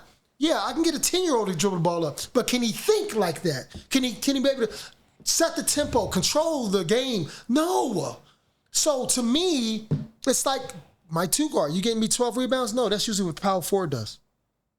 My small forward gives me about 8, 7. So it needs to be, life has to, there's the mic and then there's the stand, then there's the table. It's like things have to have meaning. They're ruining it in basketball. It has to have meaning to me. It doesn't make any sense. Oh, I can do what he can do. No. You know what it reminds? It's like flag football now out there. It's like they don't want that part of the game in the game. They want everything to be nice and clean. Wouldn't you say LeBron did this? LeBron plays every position. No, don't do that. No. That doesn't don't make do sense. that. What are you doing? No. What you mean? He's a known instigator. I need to Don't do that. What do you mean? Don't Get do him that. out of here. Man. Get him out of here. Time out. Who else started playing every position? Magic Johnson. Magic? Okay, but one. Oscar Robertson. Nobody else tried. Oscar Robinson. Okay, well, guess who followed the biggest one? So why you say Everyone LeBron? followed Why you say LeBron? If Oscar started, why you say LeBron? Because it didn't happen after him, did it? What you mean? It didn't happen after Magic, but now Scottie Pippen. What do you mean? Now everybody's That's doing an it. oxymoron. How does it not happen after somebody when We're somebody else talking did it about after now them? how the league is changing and everybody No wants to one do does that. what LeBron does. Okay.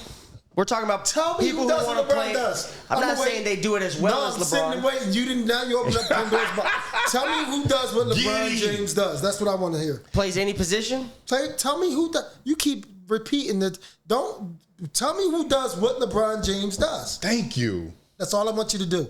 Nobody does what Because if you LeBron said, James there you does. go. So don't say that everybody does it. Okay, then why are we talking about the league changing and everyone doing it? Y'all just said y'all don't like the league because everybody does it. Y'all said this is the conversation you guys are having. What are you talking about? The reason why this is your conversation. No, see what he's doing is he's Because you playing said words. we were just talking about the league changing and people playing every position. He does. We just got here. That's not what we're talking about. No, you just got here. What were we So what talking he about? does is sometimes he raises his voice. What were we talking and about? It seems like he's not working. Yeah, I know. It's not working. I know. It not never working. works. It's not It's working. sad, I'm actually. just explaining what we're It's talking really about. sad. I'm about to explain. It's really sad. I'm about to explain. So what I said was everybody can do. What was the example I gave? Because we all pay Chris attention. Paul. There we go. So that's the example I gave. So obviously what you're saying, I said already, and I said you cannot do that. Then what you said was, well, can we blame LeBron? What you're doing is you're instigating on something that you actually, I was agreeing with you because I gave the example of Chris Paul. And then what you did was you oxymoroned it. You saying, okay, well, everybody, no. We didn't say that. He said he didn't like it. I gave him an example why I don't like it and why everybody got to do extra thing. I said microphone, I said platform, I said table. But if there was one guy just doing it, then what would be the problem? You guys wouldn't have a problem with it if there was just one guy doing it. It is one guy doing it. That's all. So then what's the problem? So was it the Golden State Warriors that kind of like, or was analytics already taking over the league before the Warriors? I know what he's talking about, the Golden State Warriors, because they started putting more, the small forwards were smaller. Remember, because what's the name was a little Don Nelson was a wild guy, so he played small ball. He played small ball. So that's what he's referring to as far as the analytical But small ball been out. The Golden State Warriors with Tim Hardaway and Chris Mullin and Mitch Richmond. Small ball's been out. Run TMC. They were shooting threes and fast breaking and 130. They've been doing it. It's just that now that Steph Curry and Klay Thompson on the same team. Right. Rare occasion. Okay, so listen, let me tell y'all something.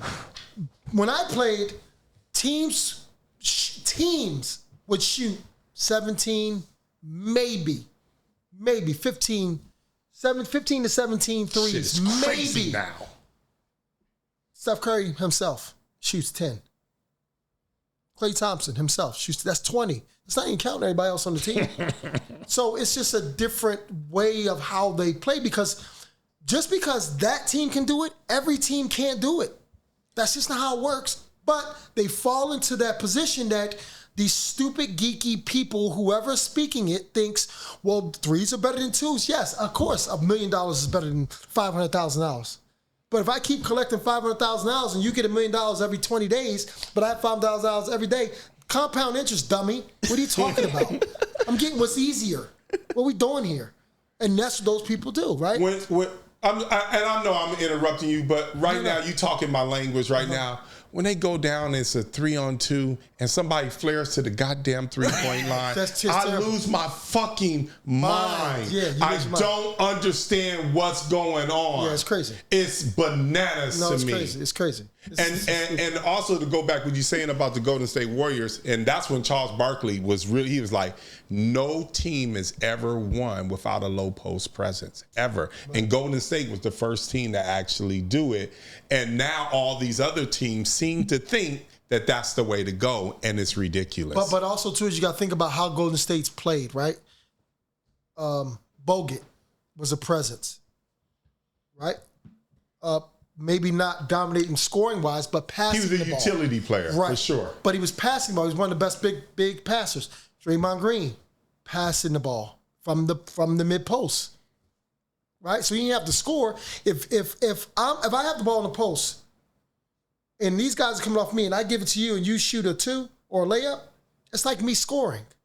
So I'm still dominant down there. Gary Payton, post, right? Well, he didn't win it, but post. Do you know what I'm saying? So it's harder to win the game if it's not. But then again, Charles came from an era also too is where you got to kick the ball down, then it comes out. Because I played with Charles, right? It's feed down low, then you get force the double team, kick it to the open man, get a good shot. Cool, right? That's good, right? Tempo. You slowing the tempo down. The NBA said, nah, I don't want that. It's too slow. Yeah, and that's the point. We need you to shoot more, run more, do more. Stop throwing it down low. Shoot the ball. So players would have did it, but they've created a world now where they think, okay, let's just get shots up. But when you do that, you're dumbing the game down because now they're not even thinking. There's no strategy. They're playing checkers, right? That's why LeBron's lasted. That's why Chris Paul's lasted. That's why a lot of older players last because they playing chess, playing checkers. Yeah. Like back in the day, if somebody was too small, they'd be like Mouse in the house, and we going after him every single Get him out the game. Get him out the game. And they don't do none of that shit no more. It's the craziest ridiculous. Shit in the world. I've never seen before. It's the stupidest. I don't get it. It's the stupidest shit in the world. Stupidest shit in the world. So would Steph Curry have made it 10 years ago? Well, he was here 10 years ago. Steph Curry would have been or whatever. No, okay, 10 years to me is the 90s. I know, it's crazy. I know, swear to God. I was thinking that, 10 years ago it was 14. No, I think he just been MVP. You know what I mean? 90s. I think what it is, there's always an exception to the rule, and Steph Curry is one of the few players that can. I don't think so. Not early 2000s. Think about this early 2000s. You don't think he still would have been able to shoot them threes? You just said Mouse in the house. Listen, Mouse. Hold on one second. No, we would have went after him. We would have made him pay on the other end. Hold on. His father was an amazing scorer, right? Yeah. Del Curry can shoot. Reggie Miller is the only one that they kept in the game because he was their offense. Other than that, other shooters like that, we expose you. The NBA 2000 All-Star team or 2001 All-Star team, 8 of them are bigs. Chris Webber, Tim Duncan, Antonio McDyess, Shaquille O'Neal, you name them, right? The ball has to go down there, and then the guards were posting up people. So he not lasting because you.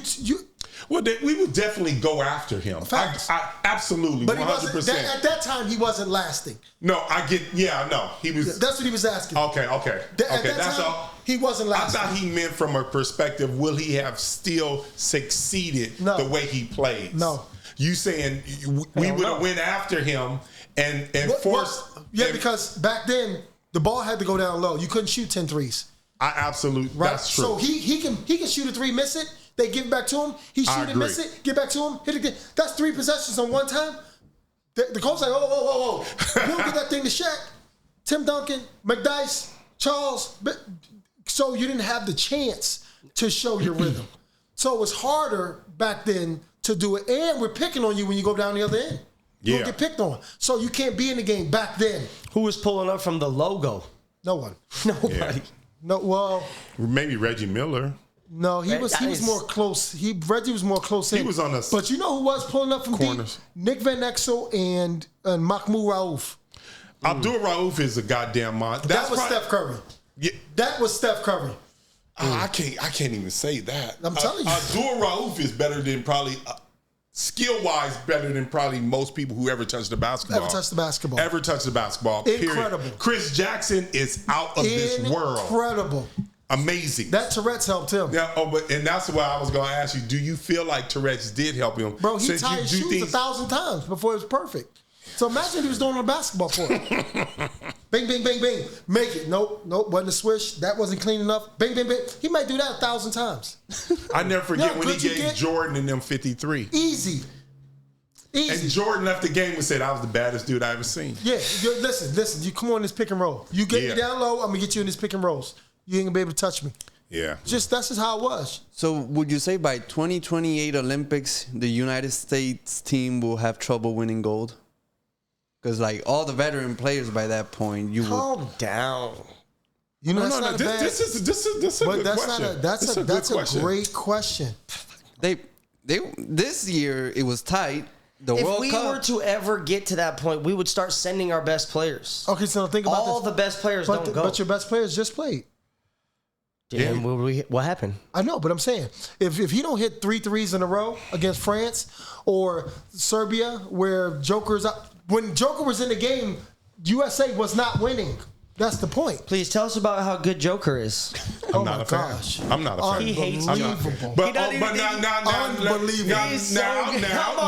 now, let me tell you why. The reason why I feel like Joker will not do well later back then is because it's 2 7-footers on the court. The next person after he gets past his first 7-footer, the people he's dealing with look like high school players to him. He's destroying. And listen, trust me, it's the only reason why he does as well as he does. He's not blazing fast. He's not this great athlete. He's none of that shit. It's after he gets past the first guy because he can't shoot threes. You know what? That's a good observation. It's true. It's true. That's a good observation. And once he gets past them, he kills all the other. But you know, the funny thing is, he had a problem with the Lakers. He did. He had a problem with the Lakers when the Lakers had 3 7-footers. Dwight Howard, JaVale. Who doesn't have a problem with 3 7-footers? But that's what he's saying. Point. But back then, that's what we had. That was the point. Not 3 skilled 7-footers. No, Y'all had you don't have to be skilled. You don't have to be skilled. You got to be big. Just got to be big. Change your shot. Bro, I'm trying to explain it to you. I think he's amazing. I just said it was a good point. I'm not saying that he would not survive. Great. Because he's amazing. I don't think so. Joker's not handing it to Luke Longley. Okay, put it this way. This is all I want to say. Are you drafted? They trying to give him one of the best centers ever. Are you drafting him over Kareem? I'm asking you right now. I never seen Kareem play. Huh? Listen, you only gonna draft like 3 people over Kareem. Like you took like 3 people over Kareem. About the best center. The best center. You drafted him over Shaq? No one's drafted over Shaq. I'm asking you. They saying he the best center ever. I'm trying to say you playing words like him. You playing words like him. Stop playing words. These are ridiculous statements, and I hate them. Top 5. He top 5? Yes. Oh God, yes. He can't. Thank the Lord. We can't make him top 5. Give me a 5. Give me a 5. Okay. Anyone but Will Joker. Chamberlain. Okay. Will Chamberlain, Kareem, Shaq, Elijah Wan. Okay. Joker. No. Fuck no. Fuck no. You not drafting him over. Are you going to draft him over the Joker we know? No. Over my man at Orlando? What about Yao? Who? I can't even think of it. Dwight Howard. Yeah. What about Yao? Yeah. Wait. No, listen. Centers block shots, you guys. Centers rebound. They block shots. They do all this shit. Mm-hmm. They cause problems. Is Joker going to be able to cause problems? Yes. Yeah. Is that your only example, Dwight Howard? Any other player? before we finish your top 5 centers? This is why I don't like you on this show. This is one of the main reasons. It's those sarcastic comments like that. I just want you to know that, okay? I'm not a fan of yours. He's just trying to get to the bottom of your list. I'm just trying to see. Listen, I'm just not a fan. Dwight Howard. Listen, everyone knows I don't really like. Skilled? I don't really care for white people that much. Let me ask you a question. Everyone knows that. Who's more skilled? Who? Than him? More skilled? Yes. Nobody. Skill, I would say no. Probably none of them are more skilled than him. But I'm not looking. I'm looking for a certain kind of player out of my center. I want my center to block shots and dunk on people. You like 140. I like 200. There's a difference. That's true. That don't mean mine ain't beautiful. That don't mean yours not. It's just not your type. It's just not your type. You like that one? Now, on a personal note, I read, this could be wrong too, who the fuck knows? Hold on. I'm going to say this to you. I have this discussion, and this is me being a ball player. Okay. LeBron James, they say, Michael Jordan, right? I said, okay, listen. When I was a kid, I loved Michael Jordan. I love him to death. He's my GOAT. But they say, all right, well, LeBron ain't got that killer. I'm like, you don't think so. But how about this one? Who would you want to play with? Oh, LeBron James. There you go. Day. Stop. Now stop. All day. I got something for you now. All You said that. All day. So that's easy. All right, now listen to what he's saying, right? I want to play with Mike. Put him in the corner. Oh, no, I see what you just did. I want to play with Mike. No, I know what's coming. Just let it happen. Let it happen. Go on. So, Dwight Howard, Shaquille O'Neal, Wilt Chamberlain, Kareem Abdul-Jabbar, or you want to play with the Joker? I'm going to play with the Joker. There you go. Because I played a 2, and I know his fat ass ain't... I understand you gonna get that ball. Yeah, you going to get the ball. I get it. I want to play. I get it. But I'm not drafting his fat ass either. Okay. Why you got to be fat? You just Serbian. He's just like a solid tree. He's not a tree. He's a tree, all right. You cannot move Joker like you think you can. I don't think you can move him either. I think that's fair. He fist frying people. I don't know what happened with the NBA. When he first came in the league, his arms were scratched like hell. Like he had scratches all over his arms. His eyes. I'm just not a fan. I just think it would be different if it's 2 7-footers out there. That's it. That's what I think. I think basketball is they changed the way the whole game moves around now. And I just think people are succeeding because of the game change. Look, so who's your top 5 all time? That's good one. I don't like doing 5, but you want to do 10? No, because there's Magic Johnson, right? And then I love Jason Kidd, right? Yep. So that's my 1A, 1Bs. And then my 2 is Kobe, right? Again, I watched Mike. I played against Kobe. So I can only go with what I actually played against, right? Like, of course, I was enamored by Mike. Like, think about it. Whatever house you grew up. So you're doing a starting 5? Yeah. Not a top 5? Yeah. Okay. That's good. That's the starting 5. Yeah, my top 5. Yeah. Starting 5. So I played against Jason Kidd. I didn't play against Magic. So I got Jason Kidd, I got Kobe, I got Bron, right? And I love Larry Bird, right? Like, right? I love KD, but Bron does more, right? To me. No disrespect to KD, because I think he's one of the most talented people ever touched the ball. Right? And then you got my 4, I'm going with Tim Duncan, right? Or KG, right? Because I actually played against them dudes, right? And then in my 5, I got to go with Shaq. I mean, that's just what you don't go past Shaq. That's most dominant being on earth. Period. That's why I say any decade, Shaq punking everybody. I don't 1950 George Mikan, get up out of here. Wilt Chamberlain, get up out of here. Out of here. I totally agree. Go. Shaq can be all, these are my guys, but Shaq is that guy. Yeah. Period. I don't know why people try to argue. I don't even know what they talking about. Well, I just think they just feel like Shaq should have did a little bit more. Yeah, people always say that. Yeah, they think LeBron should do more. But Shaq feels like he should have did a little bit more too. He said it. They think Bron should do more. He's 40, now, averaging 26, 7, and 7. LeBron shouldn't do more. You 40, averaging 26, 7, and 7. Man, they on drugs. Yeah. You know you're supposed to be depleted by 35? If that, come on, bro. Wait, what we doing He's here? gonna be playing with both of his sons. Yeah, 2 years guaranteed. His other son's getting drafted his other by the son, Lakers. yeah. His other son is a 1000%. senior. Is he a senior or a I think junior? a junior. Yeah, he's like a junior. No one's talking about this, but I've been talking about this from before this. Remember I told you the whole that's plan? true. I told you the whole plan. He's gonna get both of them on the Lakers. That's good. How That's do you feel crazy. about Bronny and the way that was handled? Ooh, Wait, what was happening? that's such a good question. The whole drafting process, that it was announced that he's not playing for any other team other than the Lakers and the Warriors. I would even better. Would you have done that to your son? Facts. 2 You would've- seconds. 2 seconds? 2 seconds. Damn. 2 seconds. I thought that was gonna go different. No. Why? Why? George Bush Jr. The only thing is the only. George Bush Jr. didn't like have the great best grades. example. Only like, thing. The only. There's the, nothing higher than that. No, listen. Let me keep it up with you. Listen, no disrespect to anybody else. We need to take a page out of the Jewish people book. We need to take a page out of people book. Nepotism is real. Absolutely. I love nepotism. I've been talking about You know what I'm this. saying? There's nothing wrong with We nepotism. become close. Your kids, yo, I got them, dog. You're supposed to pass. You're supposed to pass the line on. It's different. That nepotism to me is we're gonna get you a shot at the league. Nope. No, nepotism on you. Now On this the team. is a little. You're on the team. That's different. You're on the team. That's different. Now that's great. Starting 5. That's different. You're playing 10 minutes.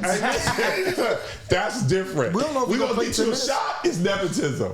What happened with him is that's why. Nepotism is handing let's just say no. Let's get better. What's bigger than becoming the president of the United States with shitty grades?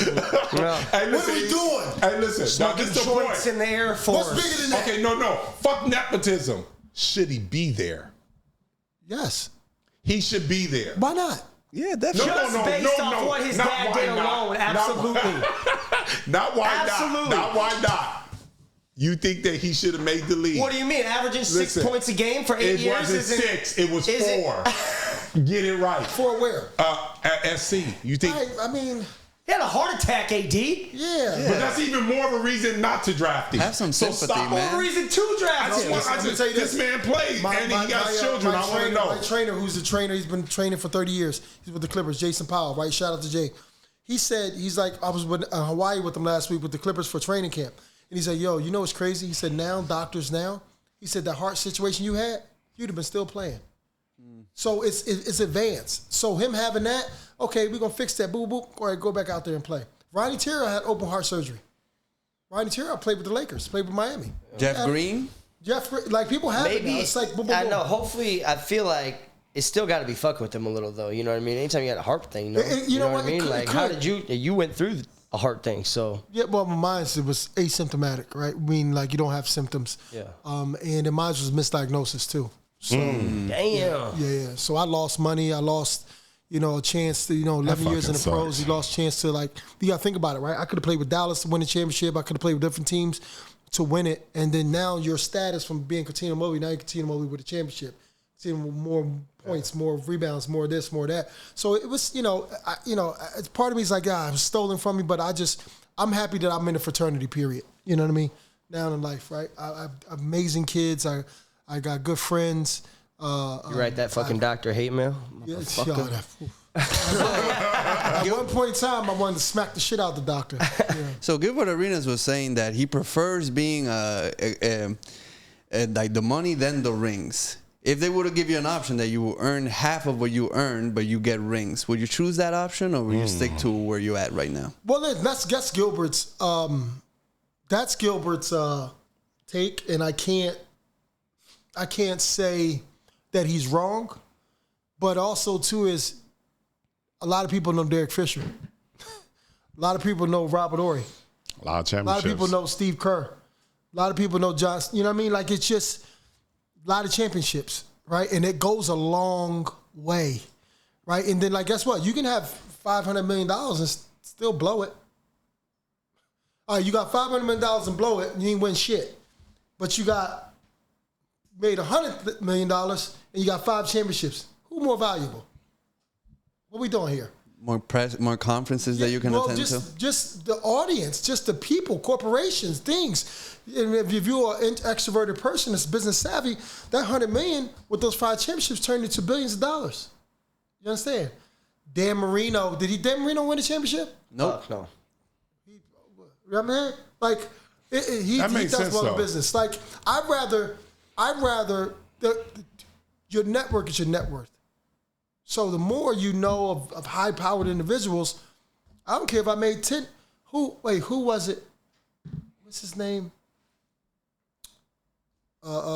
Microwave. Vinny Johnson. Mm-hmm. He does well in business.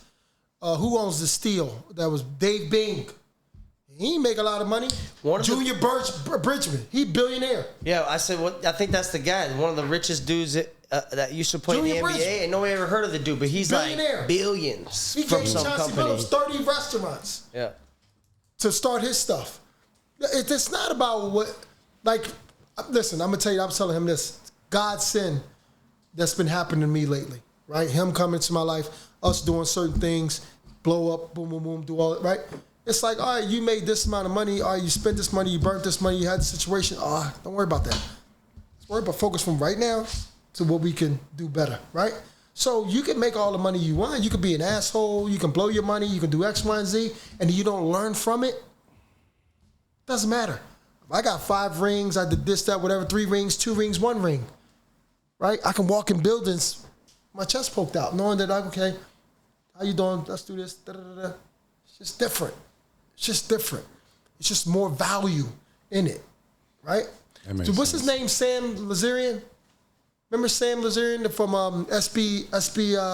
I remember that name. He owned the clubs. Now he's doing something real big right now. Anyway, he owned the clubs here in LA. But before he owned the clubs, Sam had money. I don't know if he was a billionaire, but he was up in the hundreds, right? Did you hear the story about him? So Sam goes to a club. They ain't let him in. You got money. They ain't let you in. They let this joker in who was over here, don't got no money, but he know the guy at the door. Right. You know the people inside. So it's not about the money. What you doing with it? Are you tripling it? Quadrupling it? Making it 10x? Other than that, kick rocks. No one cares. There's a lot of people with money that you don't know. There's people that with no money that you do know. Or a little bit of money. Don't matter. What are you doing with it? Who are you as a person? That's what you got to get to. So Gilbert can say that, but I think he's saying it for ratings. He's not saying it for like true like intelligence and honesty. This makes no sense, right? You want rings because it builds more. It's the fraternity that you can, like Steven Jackson and Tim Duncan and Manu Ginobili and Tony Parker, they have a bond. You can't break it. You can't break that. You can break it if you just have money and you ain't win nothing. We ain't do nothing really together. You just got all your money and you ain't really care about us. So Steven Jackson go to Argentina. He can go to France. He can go here to the Bahamas. He can go to Virgin Islands. He can go here. We got this. We can talk about that. We did this. We did. That's rich. That's value. You know what I'm saying? Mm-hmm. So, but again, Gilbert, you say what you say. Gilbert says a lot of stuff. You know what I'm saying? Gilbert's my guy. He's my guy. Like, you know what I'm saying? I'm not confident enough to say that. It's just not who I am. Speaking of value, you once got your house in Beverly Hills robbed, no? I did. Damn. I did. 500,000? More. Fuck. You have $500 in the safe or something? Watches. I collect watches. 500. Wait, did you have insurance? Yeah, they ain't give you that much though. That's the thing about the corny part of insurance. They don't give you no money. Yeah. They didn't replace the watch? No, because it's like one of 100, one of this. I mean, I started from when I came into the league, 99, all the way up until 2006. That's when they broke into the house. Oh, that hurts.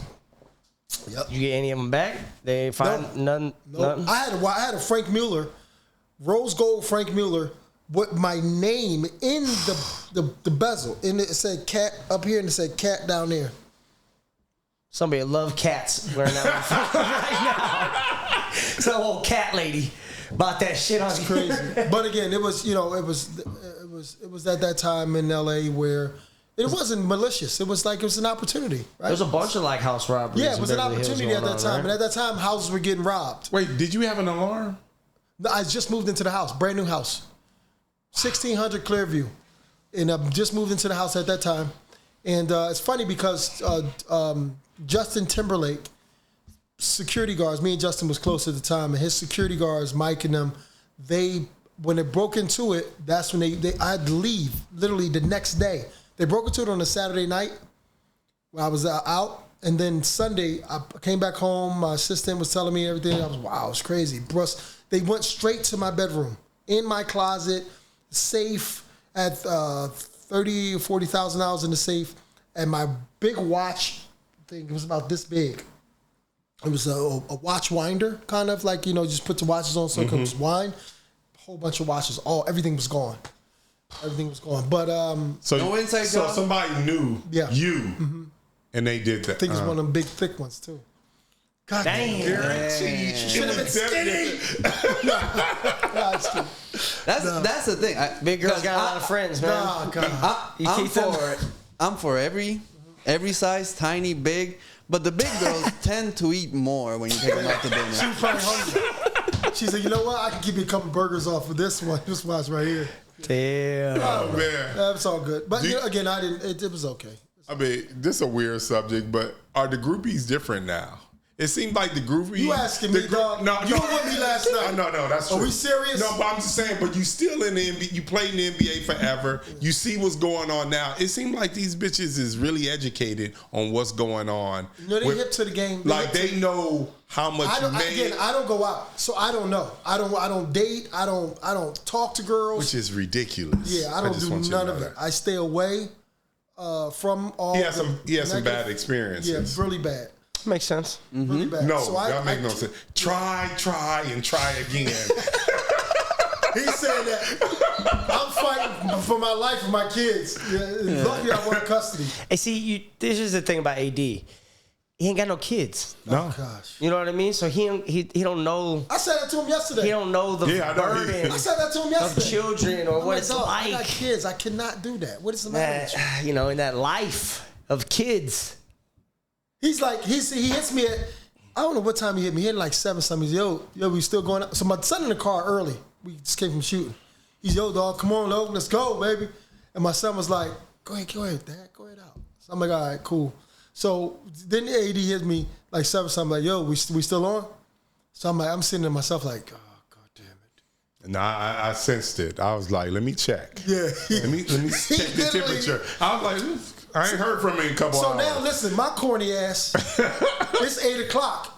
I'm about to get dressed. He's like, well, no, dog, I live a little ways away. So let's do like 10:30. I'm like, damn, dog, that's late. You waiting around in your nice clothes? Yeah, I'm down to Hollywood. Just like sitting there like, just chilling, just waiting for. Yo, what's up, KT? What's up, Cuttino? What's up, dog? Where you got? I'm just waiting for my guy, man. My man, he's supposed to be here soon. I live far. He said, but plus far. You're always late. He told me, you know what he told me? You live far, but plus you're always late. I'm not really late ever. He told you 10 minutes, and it was like 40. Bro, he said, fuck no. He said 10:30, right? Yeah. He says 10:30. 11:15. I hit him at, he like, yo, 18 minutes. I'm still 18 minutes. Nah, it wasn't that bad. It wasn't that bad. But to my credit, I didn't know. It doesn't matter. I'll take the 0. That was my fault. Never happened again. I don't know. Okay, so look, all right, it said right here, right? So.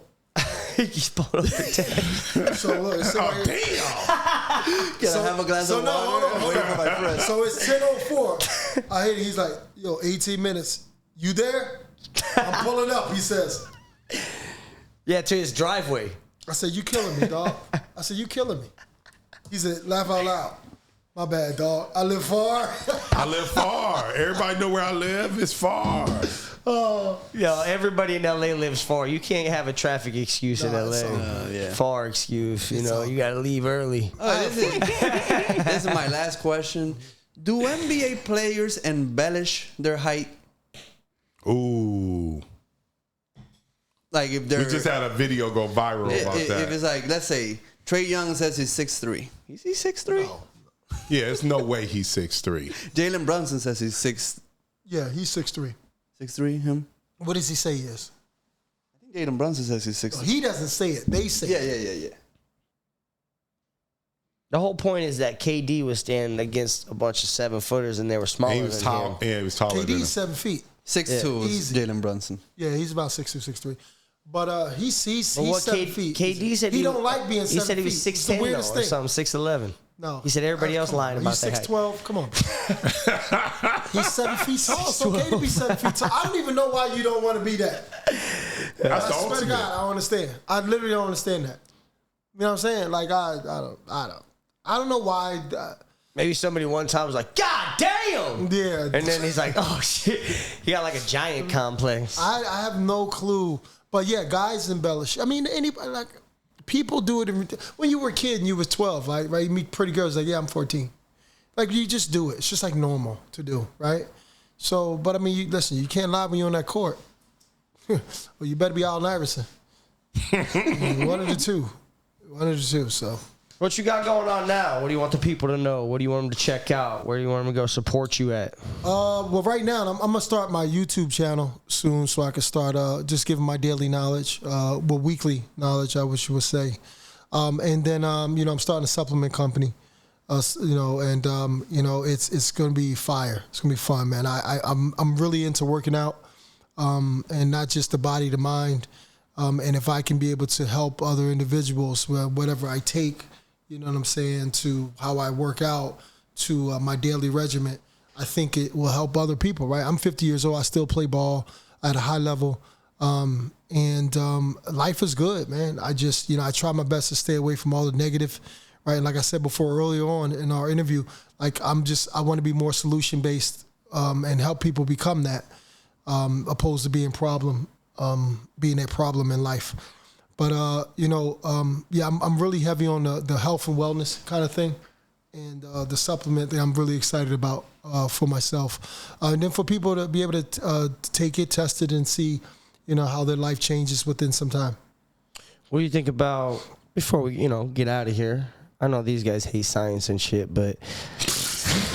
Dude, such a hater, man. You hate scientists and all that shit, but, you ever look into like what we got going on for like lengthening life, the shit they're working on, like stem cells? Big time. And then they got like... It's funny, he was talking about that last night. Okay, so there's a guy, his name is Kevin Peake, and Peake, and he has a company called Next Health. And I'm actually supposed to be going over there because they, in this company...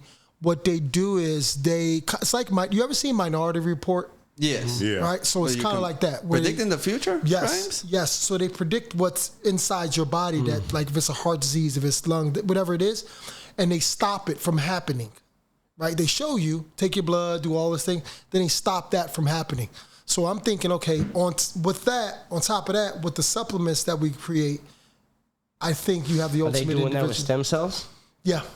They do stem cells. Because I just read they cured a lady of type 1 diabetes in China because they took her cells, turned them into stem cells or whatever, took the stem cells out of them, put in the insulin producing whatever to make it go into her body, and then put it back in her body, and she's been... blood. Yeah, so there's a guy who's 40-something years old. I forget his name.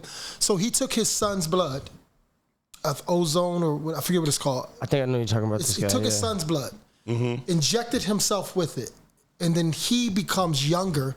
Oh, yeah. It's like cycling. Yeah, it's like changing. And then what the guy almost did with his dad was sick. He gave his dad his blood, and his dad became better. Yeah. So I mean, there's different. Listen, the science behind it is amazing. If it matches, you can't just be taking any blood. Yeah. Hopefully, if it's your child too. This is not your child. That's a painful. This blood's not working. That's a painful way to find out. Right? Oh gosh, ain't that crazy, bro? So I read also. I heard a scientist talking about it, too, that they said 5-10 years from now, we're going to have the technology to extend life to like 500 years. Facts. Because it was like that at one point in time. Yeah. My guy Billy Carson was speaking about this, and he gets really worldly and aliens and everything like that. Yeah, I love Billy. We should actually go with him to Egypt too, Cairo. It's amazing. But he was speaking about the Anunnakis. You're gonna fall asleep in the pyramids. No, you're gonna be good. The energy there, boy. You're gonna get taller and everything. But he was speaking about the Anunnakis and all this. It's very complicated. But anyway, he was saying that at one point in time when he was starting to make human beings again, it's all allegedly, that they took out a certain substance. So I won't say substance, but they took out a certain cell or whatever to help that had human beings living for thousands of years. Yeah. And because ancient Sumerians ruled for 10,000 years at a time. Yeah. Yep. Yeah. So we got to get back to that. Sounds crazy, That's right crazy, there. yeah. I need that cell. Yeah, that's. Would society with technology advance so fast if people live longer, or knowing that you have a very little amount of time make innovations and better, creation? Well, you know what's funny? Neil deGrasse Tyson was speaking to someone, and Larry King, I think it was. You can look it up. He's speaking to Larry King, and then Larry King was saying he wanted to live forever or something like that. Something that it's a paraphrasing kind of thing, but. And then Neil was like, why would you? He's like, because if you knew you can live forever, would you even try in life? Right? Which is very profound, right? Like if you know, right? If it's like a person that's wealthy, right? Or a kid, right? That comes from are you really trying? Right? But why do you have to try? Because I know for the next 10,000 years, I'm good. Doesn't really matter as long as I don't jump off a bridge or shoot myself in the head. Yeah, but there's still the fear of like dying you could die from something crazy. You don't have to die from a health thing. No, facts. Like facts. no, I don't think anybody. For 10,000, I don't think even the fear is dying of health. Like what you look like Anybody's- at 9,000. No, yeah, you don't start aging right. That's what I want to We know. gotta discuss that part. Yeah, that's what I want to know. I don't want to be decrapit at 100 and You then gonna look live like the radio forever. Fucking. What was the movie? What was the movie with Ben Stiller? When he fell in love with the girl. Oh God. Hey, along came Polly? Yes. Do you remember the old wrinkled up lady that was always sunbathing? Okay. Along came Polly? I'm not sure. That is that's fucking, You know what I'm talking about? Yeah, but that's his original one with Cameron Diaz. Yes, that one. What's that And one the called? Cameron Diaz's roommate's like this old lady, wrinkled like, lady. fucking What's it called? something about Mary. Something about Mary. Yeah. That's when you be I know looking you talking about 10 that times little worse than dog that. and shit. But you saw the president, Jimmy Carter, the other day. He's like 100 years old, and they rolled him out. They rolled him out. Nah, he looked fucked up. Yeah, now just put my head in a jar. But why? But you know another thing too is like when you like that, right? Like, why not go get HGH? Why not go stem cell? Why not do something where your body? So you don't have to be like the Stephen Hawkins type shit. Every time a rich person dies, it makes me think that we're not even close. Like what we doing? What are they doing? Maybe they don't know, or maybe they don't want to live forever. Yeah, no, I seen the Jimmy Carter thing. That shit was Yeah, but crazy. here's the thing too: is that they say it's supposed to. So in rats, Another thing I'm gonna do is AD. Make sure like when I get older, like when I get like 100, like dog, yo, make sure your teeth right, dog. Make sure your teeth right, dog. What we doing, dog? I don't understand. Yeah. Damn, Jim. Yeah, he going through it. So they not only stopped aging in rats, but like reversed aging. Yeah. In a way, like the rat got younger. So Yes. we could shoot Because you know what Jimmy they up did? and he'll be talking again in no Because time. They took blood from the younger one and put it in the older So one. what do you think about this? Because the thing that I think holds us back, you know, I got ideas. This is about to be wild. The thing that I feel like holds us back is we can't, back in the day they advanced medicine because they could just grave rob and steal people and, shoot them up, shit like that, experiment. Nobody wants to volunteer anymore. We need volunteers for this stem cells research. We got to get on this shit. And maybe we just like people who are in prison for murder, they have a choice. You either get the death penalty or you volunteer for science. And then we advance medicine through people, you know what I mean? And then everyone, they get to live. So the chemical imbalance of the individual, once you project them to be stronger or whatever it is. Not stronger. We don't want to do that. That's like some Marvel shit. Then they become bad guys. Yeah, but how do you know? Like aging-wise. I mean, they're already doing it right now. I would volunteer. I don't know what everybody else But is they're doing it right now. Tijuana, Panama. with the stem Germany, cells and all yeah. that. Let's Doing go it to right now. Tijuana, man. But when's it gonna show up? Mel Gibson got one. But when's it gonna show up at Kaiser so I can get some? You don't want they Killer don't- Kaiser now. You saying Kaiser? Kaiser's pharmaceutical. I know. They do not want you to be healthy. I know, but they're not gonna give it to us Killer any other way. Kaiser. You think they're gonna cure this shit? They're gonna figure out how to let us live 500 years, and it's not gonna be through like Blue Cross and Kaiser? Because it is. You need money. It's going to be those to live shots. that long, I feel. They're going to be the ones giving it to us. And you don't have money, they're not going to give it to you. Well, if you don't have money, period, hey, forget them giving it to you, you're going to die. That's the point of too, is like not trying. Is like, don't you want to live a good life? Of course, there's bums that live 100. But also too is like, unless my kids and the people I love can live long too, like meeting new people. Fuck, am I a vampire? Yes.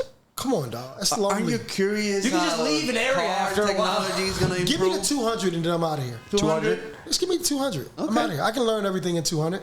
Then I get out of here and then I come back another body. New shit keeps coming out every 5 years. 200 is cool, bro. You didn't 200 is know cool. dinosaurs had feathers when you were a kid? Now look at us. They Right. goddamn birds. Right. But I'm saying, 200. 200 is not enough. Your first 100, you figured it out. Your second 100, like, all right, let me start studying exactly what, because then now your next life, I believe in next life. Your next life is like, I want to come back as this, and like, now that I have this, let me take all this information. Hopefully. 100, yeah, start plugging it in. What if you can take all the knowledge that you had now, And be young again? and then when it's like, yo, all right, now, they taking your conscious and putting it in another, they put it in robots. Yeah. You That's know how I heard about that too, yeah. I'm down with that too. So, okay, cool. So now I'm going to learn as much as I can now, put it in this robot, and then now, it ain't like we're not robotic now. Think about it. So I'm going to get all the knowledge I can. Okay, boom. Here's my question about the consciousness, though, thing. Like, when you download your consciousness into a computer, do you choose? Because, like, what if you get so old that you become senile or some shit? You know what I mean? And then it's like, fuck. And then once you download your consciousness, is that it? Or, like, you can still live a little ways, and then whenever you decide to hit the power button on the robot, it comes back as your, like, 20-year-old self or something? Like, when and how do you get the information out of yourself? Either. And is it... Well, you flip the switch and you're dead. Right, because senile, Alzheimer's, and everything is like you're forgetting certain stuff. Yeah. That has nothing to do with what is still in your brain. Because see, the brain, the neurological system of the brain, right? There's memories that are here when you're 5. Now you may not be intact with them. Then it's 10, then it's 15, is whatever, right? So then, like, you're just it's not that it's not there. It's just that you forgot about them. Because if I plug in everything in here, I'll know everything. So it doesn't matter if I'm Alzheimer's this year. I still knew 90 years of stuff. So it doesn't. It's not like it's going up when it go in. You're still that person. Okay. You're just more advanced, I would think. But I feel like if Would they help. download your consciousness, that's another version Like of you. Tron. It will be another version of you. See Tron? Yeah. You take the disc off and it tells you everything. You don't trust it? You're like, I don't trust that Alejandro. I don't know. I think it's going to be a different version of me. Why? You ever see multiplicity? You can't duplicate the same thing with the exact results all the time. But you're not duplicating the same thing. The robot is not you. It's just your conscious. Your conscious expands. It doesn't stay the same. It's just you starting from a different situation. Could you right? make So if you were age you are right now, and I give you $100 million, right? Today you're different than you were yesterday. So you can do more. So all I'm doing is, like, with the information you had before that, and you get $100 million, you're going to fuck up, do good, do whatever, but it's still better than you were before, right? So now, the same thing with the conscious. The conscious expands, doesn't stay, right? So you're going to retain more information. The computer retains more information. It's just now, what's your gigabytes? Is it TB? Is it GB? Whatever it is. That's all. I would, again, this is all. Could you multiply your theory. consciousness? Yeah. Now I got like 5 or 6 of me, and I'm still here, and then I can telepathically talk to myself, maybe. I think we already are doing that. But I think they didn't want us to tap into it from the shrooms and stuff. I think that's what it is. You know how, like, elephants can speak to each other without even, you can't hear it, but they can hear it from miles away? Mushrooms Human talk. beings can do that. All plants talk to each other through mycelium. No, A seriously. tree can push a dead tree, like its child tree, away from like That's a dead, the rotting area truth. by talking through the roots of the mushroom. Yeah, that's the truth. I have no information on any of that. I know.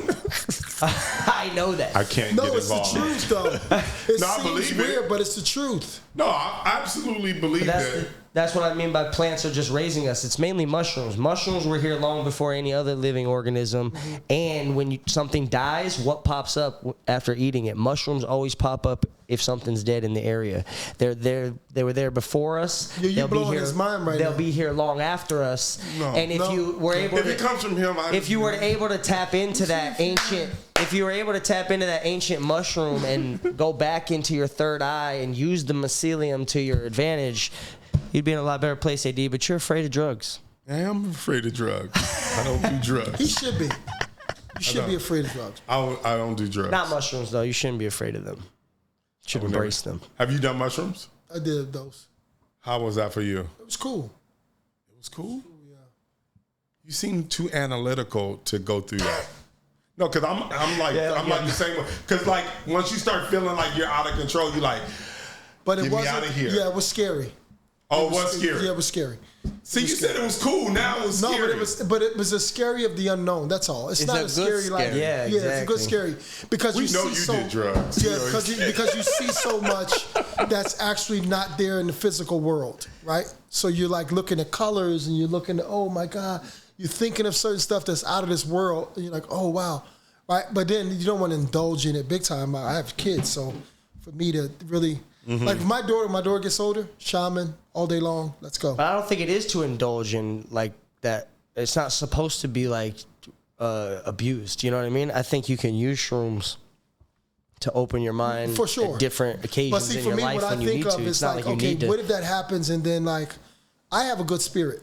And then it changes. Right? Yeah, you know come what I out mean. different. That's always not that it changes. That like, what if it didn't? Like, I only did a microdose of like, okay, you feel good. Okay, talk about okay, boom, boom, right?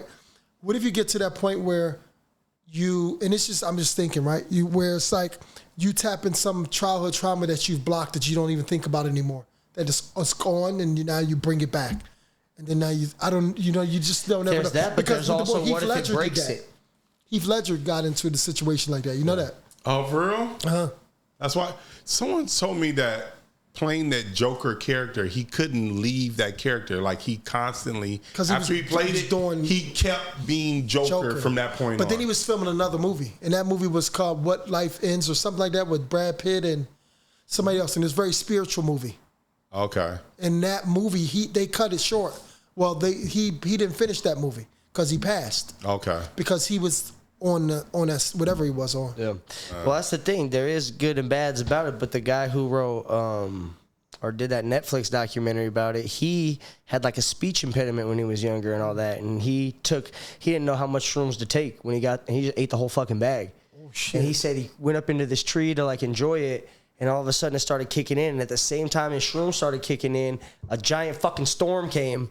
And like he was stuck in this fucking tree, just like tripping out on fucking shrooms for hours. Terrible. And he came down. But was the storm real? Yeah. Oh wow. Like he was because he couldn't move. You know how you are. I don't know if you were that deep on it, but kind of still. It's almost like the stiller you are, the more you're hugged up on something. It's like I don't see that being fun. That's why I struggle with drugs. Like I just be like, people in this cocoon kind of state. I'd be like, how is that great? Isn't really like that, to be honest. But when he came down, he never talked to anybody, like because it was night, and he just went in the house. Mm-hmm. Came back out the next morning. He said he just fucking went up and talked to a girl. No problem. He said he was shot because he had a stutter, and he never had to stutter again in his life. Wow. Now he's like this motivational speaker. Cured his mom with, but it's not just the. What documentary is this? When you get a chance, I want to look at it. No, when you get a chance, you're gonna find it in the dark web. No, it's on Netflix. It's one of the biggest. It's one of the biggest ones. When I tell you they don't believe in science or anything, that's real. You got the worst friends. I know. It's hard to elevate yourself. There is no documentary. He dreamed the movie. Look, you guys are terrible. But the point is, he cured his mom of like breast cancer with not like psychedelic mushrooms, fantastic fungi. Oh. So not with like magic, but he like believes in all mushrooms and how mushrooms actually heal a lot of different things and a lot of different kinds of mushrooms. So, go fuck yourselves.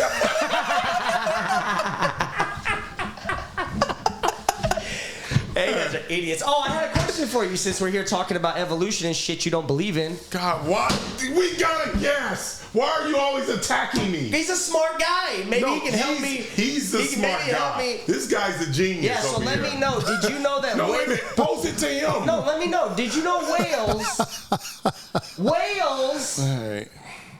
were once land animals? I bet you didn't know that. Yeah. You don't believe in evolution, but whales were once looked like a motherfucking anteater walking around the earth. Now they're in the ocean, big as a motherfucker. What I talk about this when we talk about evolution, since we have a guest here, you can be nice, be nice. Oh, so, now we gotta be nice. You see this guy? No, the documentary was called Fantastic Fungi. He's serious. Okay. Oh yeah. No, he was never gonna find it, but that's a whole nother. No, he found it. He said it. Okay. Fucking problem. Yeah. I was just putting him down, kicking him while he's down. Kicking while he's down. I'm never down. You can kick me, but you kick it up, motherfucker. I ain't never down. So this is what we're talking about, because we always talk about evolution over God. We never talked about that at all. We just talked about you not believing in evolution. So he believes everything came out of a pond one day, and I struggle with that. I actually don't believe in that. He thinks I believe in that. Okay. I believe that there's an interjection between a higher being and evolution, but evolution exists around us every day, so to deny evolution is ridiculous. I know that. If we're saying that, we put something in a certain environment and da-da-da-da-da-da, yeah, I can get into that. But I'm talking about what came first. Is it the egg or is it the actual animal? When we talk about stuff like that, that's where I struggle with evolution. So you don't think we came out of the ocean? Huh? So you don't think we came out of the ocean? I don't know where. Listen, when people pretend like they know what happened, that's crazy to me. But we have. That's crazy. Like, it's an open book. But we have. It has to stay open. But we have evolutionary things on our bodies, but and you're not evolutionary saying, but let me get skulls and skeletons that are different. You're not disagreeing with his theory because he's saying, all right, the chicken and the egg, right? What comes first? Right? Yeah, You're saying something was already there. He can put in his mind that animals may go through evolution, but I don't think you believe humans did. I do. I believe that, guess what? If I'm in an environment and it's hot all the time, then my body may develop things to protect me from the heat. I can see that. But when we start talking about real evolution, are we like saying Charles Darwin? Yeah. Are we saying everything came out of this fucking pond? I'm a struggle. But he didn't say pond though. What know, but that's really the theory of evolution. Ultimately, everything came out of that pond. That's not. I just told you, whales came from land and went into the ocean. That's a different sort of evolution. But see, when people make that statement, I'll be like, all right, show me the fucking whale that was walking on Earth first. It wasn't a whale. It looked like an anteater, weird ass motherfucker. You can't believe that. You're just assuming that's true. There's bones throughout historical fucking every historical thing you can think of that prove it. And they're attaching something to it. What? With that they made up. What I'm trying to tell you. Hey, man. How do you know? He doesn't believe in science. No, listen, I love this conversation. He doesn't believe in science. I'm not an expert at, like, as far as evolution. So guess what? This is what I know for sure. You're saying it ain't an expert in this motherfucking room. So you're saying that out of some large conspiracy of human beings, we've been faking bones and faking digging things up just to prove some sort of evolutionary theory? That's what you're saying? I never said that. I'm saying that when they do find a bone and they construct these animals, that a lot of that stuff is from their creativity, and then when they attach a name to it, are we really saying that that's the real name, or is that the name that they attach to it? I like that. Like, what are we doing? All the animals are of their imagination?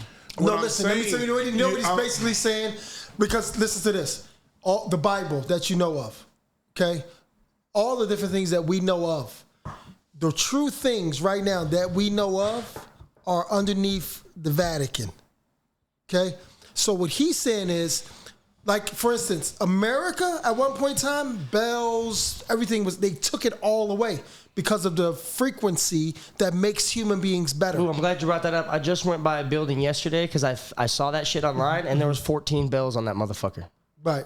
And all the bells aren't gone. They take it. They took them. They took them away. I'm talking about way before we were here. They took them all away. I saw that. Right. So now listen to this. reason why what he's saying makes sense. He's not disagreeing, but he's just saying that how do you know that what you know is not something that they made up for you to know, right? So listen. Okay, but you why can say would that they about hide? anything. No, I'm saying. What I'm saying is because listen, both of your conversations are interesting and it makes sense. But what we dig deeper is saying is the Vatican has secret archives that goes miles long of history of life. Right. But if the Vatican was the ones running it, dinosaurs wouldn't exist. Evolution wouldn't exist the way it does because they don't want that to exist because they believe in creation by God. But God made the dinosaurs too, though. Nah, they don't. That's not how the church works. It's creation or it's evolution. But creation is evolution. To me, yes. But to the church, that's not how it's explained. Yeah, but that's why you have atheists and church. Atheists believe more in like evolution and not like when you die, you just go in and get eaten by a mushroom. That's the difference between church and not. Right, but he was just saying, I understand what he's saying because it's kind of just like devil's advocate, and he's playing a position where it's super interesting. It's an infinite conversation because it continues to go on because there is no fact and then there's no proof. But evolution of us is the closer thing to study rather than if you're saying that people are making things up, the Bible would be. It's a story written by a bunch of dudes, like humans. Evolution is, there's bone history of older humans with orbital bones that are bigger and brains that are smaller and arms that do but the different, Bible was made by a person who is actually a devil worshiper, right? His first book was Demonology. Right, so that book, when he got that book, he disregarded all, like the 10 Commandments is actually not the 10 Commandments. It's the 42 laws of sins or something it's called. So they took this 10 Commandments, and now Americans think that, the 10 Commandments, no, it was more than that. It was 42 of them, and then they just handpicked certain ones. So why don't you know the other 32? Why don't you know this? Why don't you know that? So we're just learning certain things. So what he's saying, what you're saying is right too, but what he's saying, you're kind of like saying the same thing, but he's just saying, taking a step farther, is like, all right, these bones, they could just put this here. Like, how do you know? Because they've been fucking hiding shit forever. So why would you even know that? Yeah, but it goes against what man is trying to do on earth biblically. Like if they're trying to tell a story, but you're saying biblically, evolution goes against it. But see, when you say biblically, okay, now when you say biblically, that's like me talking to a person that says they're Christian. I say, are you Christian?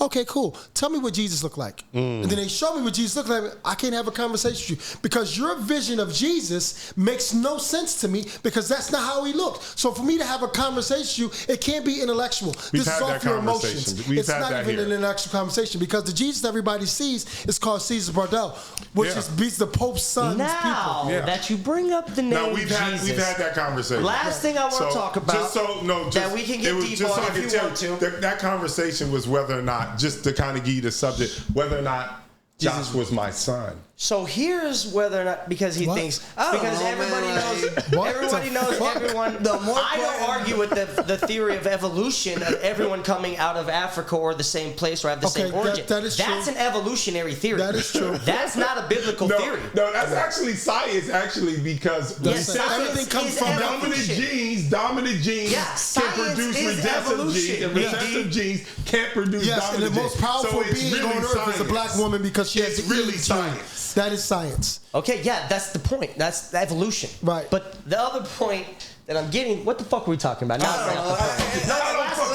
Jesus. The reason the world's so fucked up, and I keep trying to tell people, is because Jesus is a made-up name. That is not his name when he was here. His name was Yeshua. You do not translate names. And if people started praying to Yeshua, they might get a lot more out of what they're praying for instead of praying to some Jesus.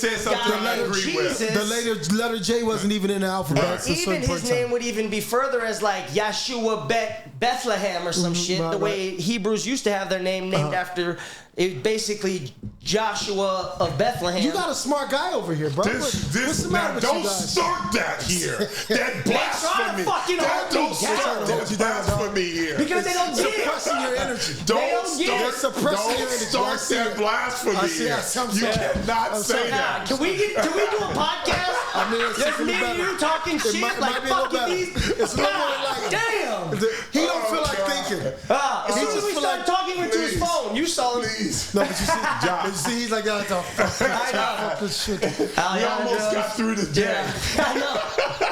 Anytime they mention science, I'm like, here we fucking go. Yeah. Here we We start talking about the planets crashing together. No, listen, it's great They conversation. don't believe in how the Earth formed either. Yeah. The Big Bang? The Big Bang? No, two planets crashing together. Created Earth. Earth is two. They planets. Two rocks floating through space that collided together and now are formed into one planet. That's a proven. That's a proven thing. No, listen. It's proven. Listen, I don't. And when can you send me that? It created those rocks and all the shit in the debris and atmosphere, which turned and made the fucking moon. And then the moon made the tides, and the tides is how we got evolution and life on this planet. But what the fuck do I know? Hey, listen. Listen. You cannot. No, but listen. Let me say something. You cannot discredit another person's theory because until you can prove that it's not true, it's just what is. It's not even my theory. I learned it at CSUN. Motherfuckers, where'd you go to school? CSUN. Very prestigious school there. It's a Harvard of the Valley. It's the Harvard of the Valley. I love it. I live right down the street from there, too. That's funny. Anyways, that's another fucking episode. These guys don't want to talk about anything serious. Thank you for stopping in, Cuttino. For sure. It was a great day having an educated person on this podcast. Anytime, man. Anytime. It was fun. It was fun. Hey, it was good. You guys didn't want to do a woohoo out or nothing? We never do that. Hey,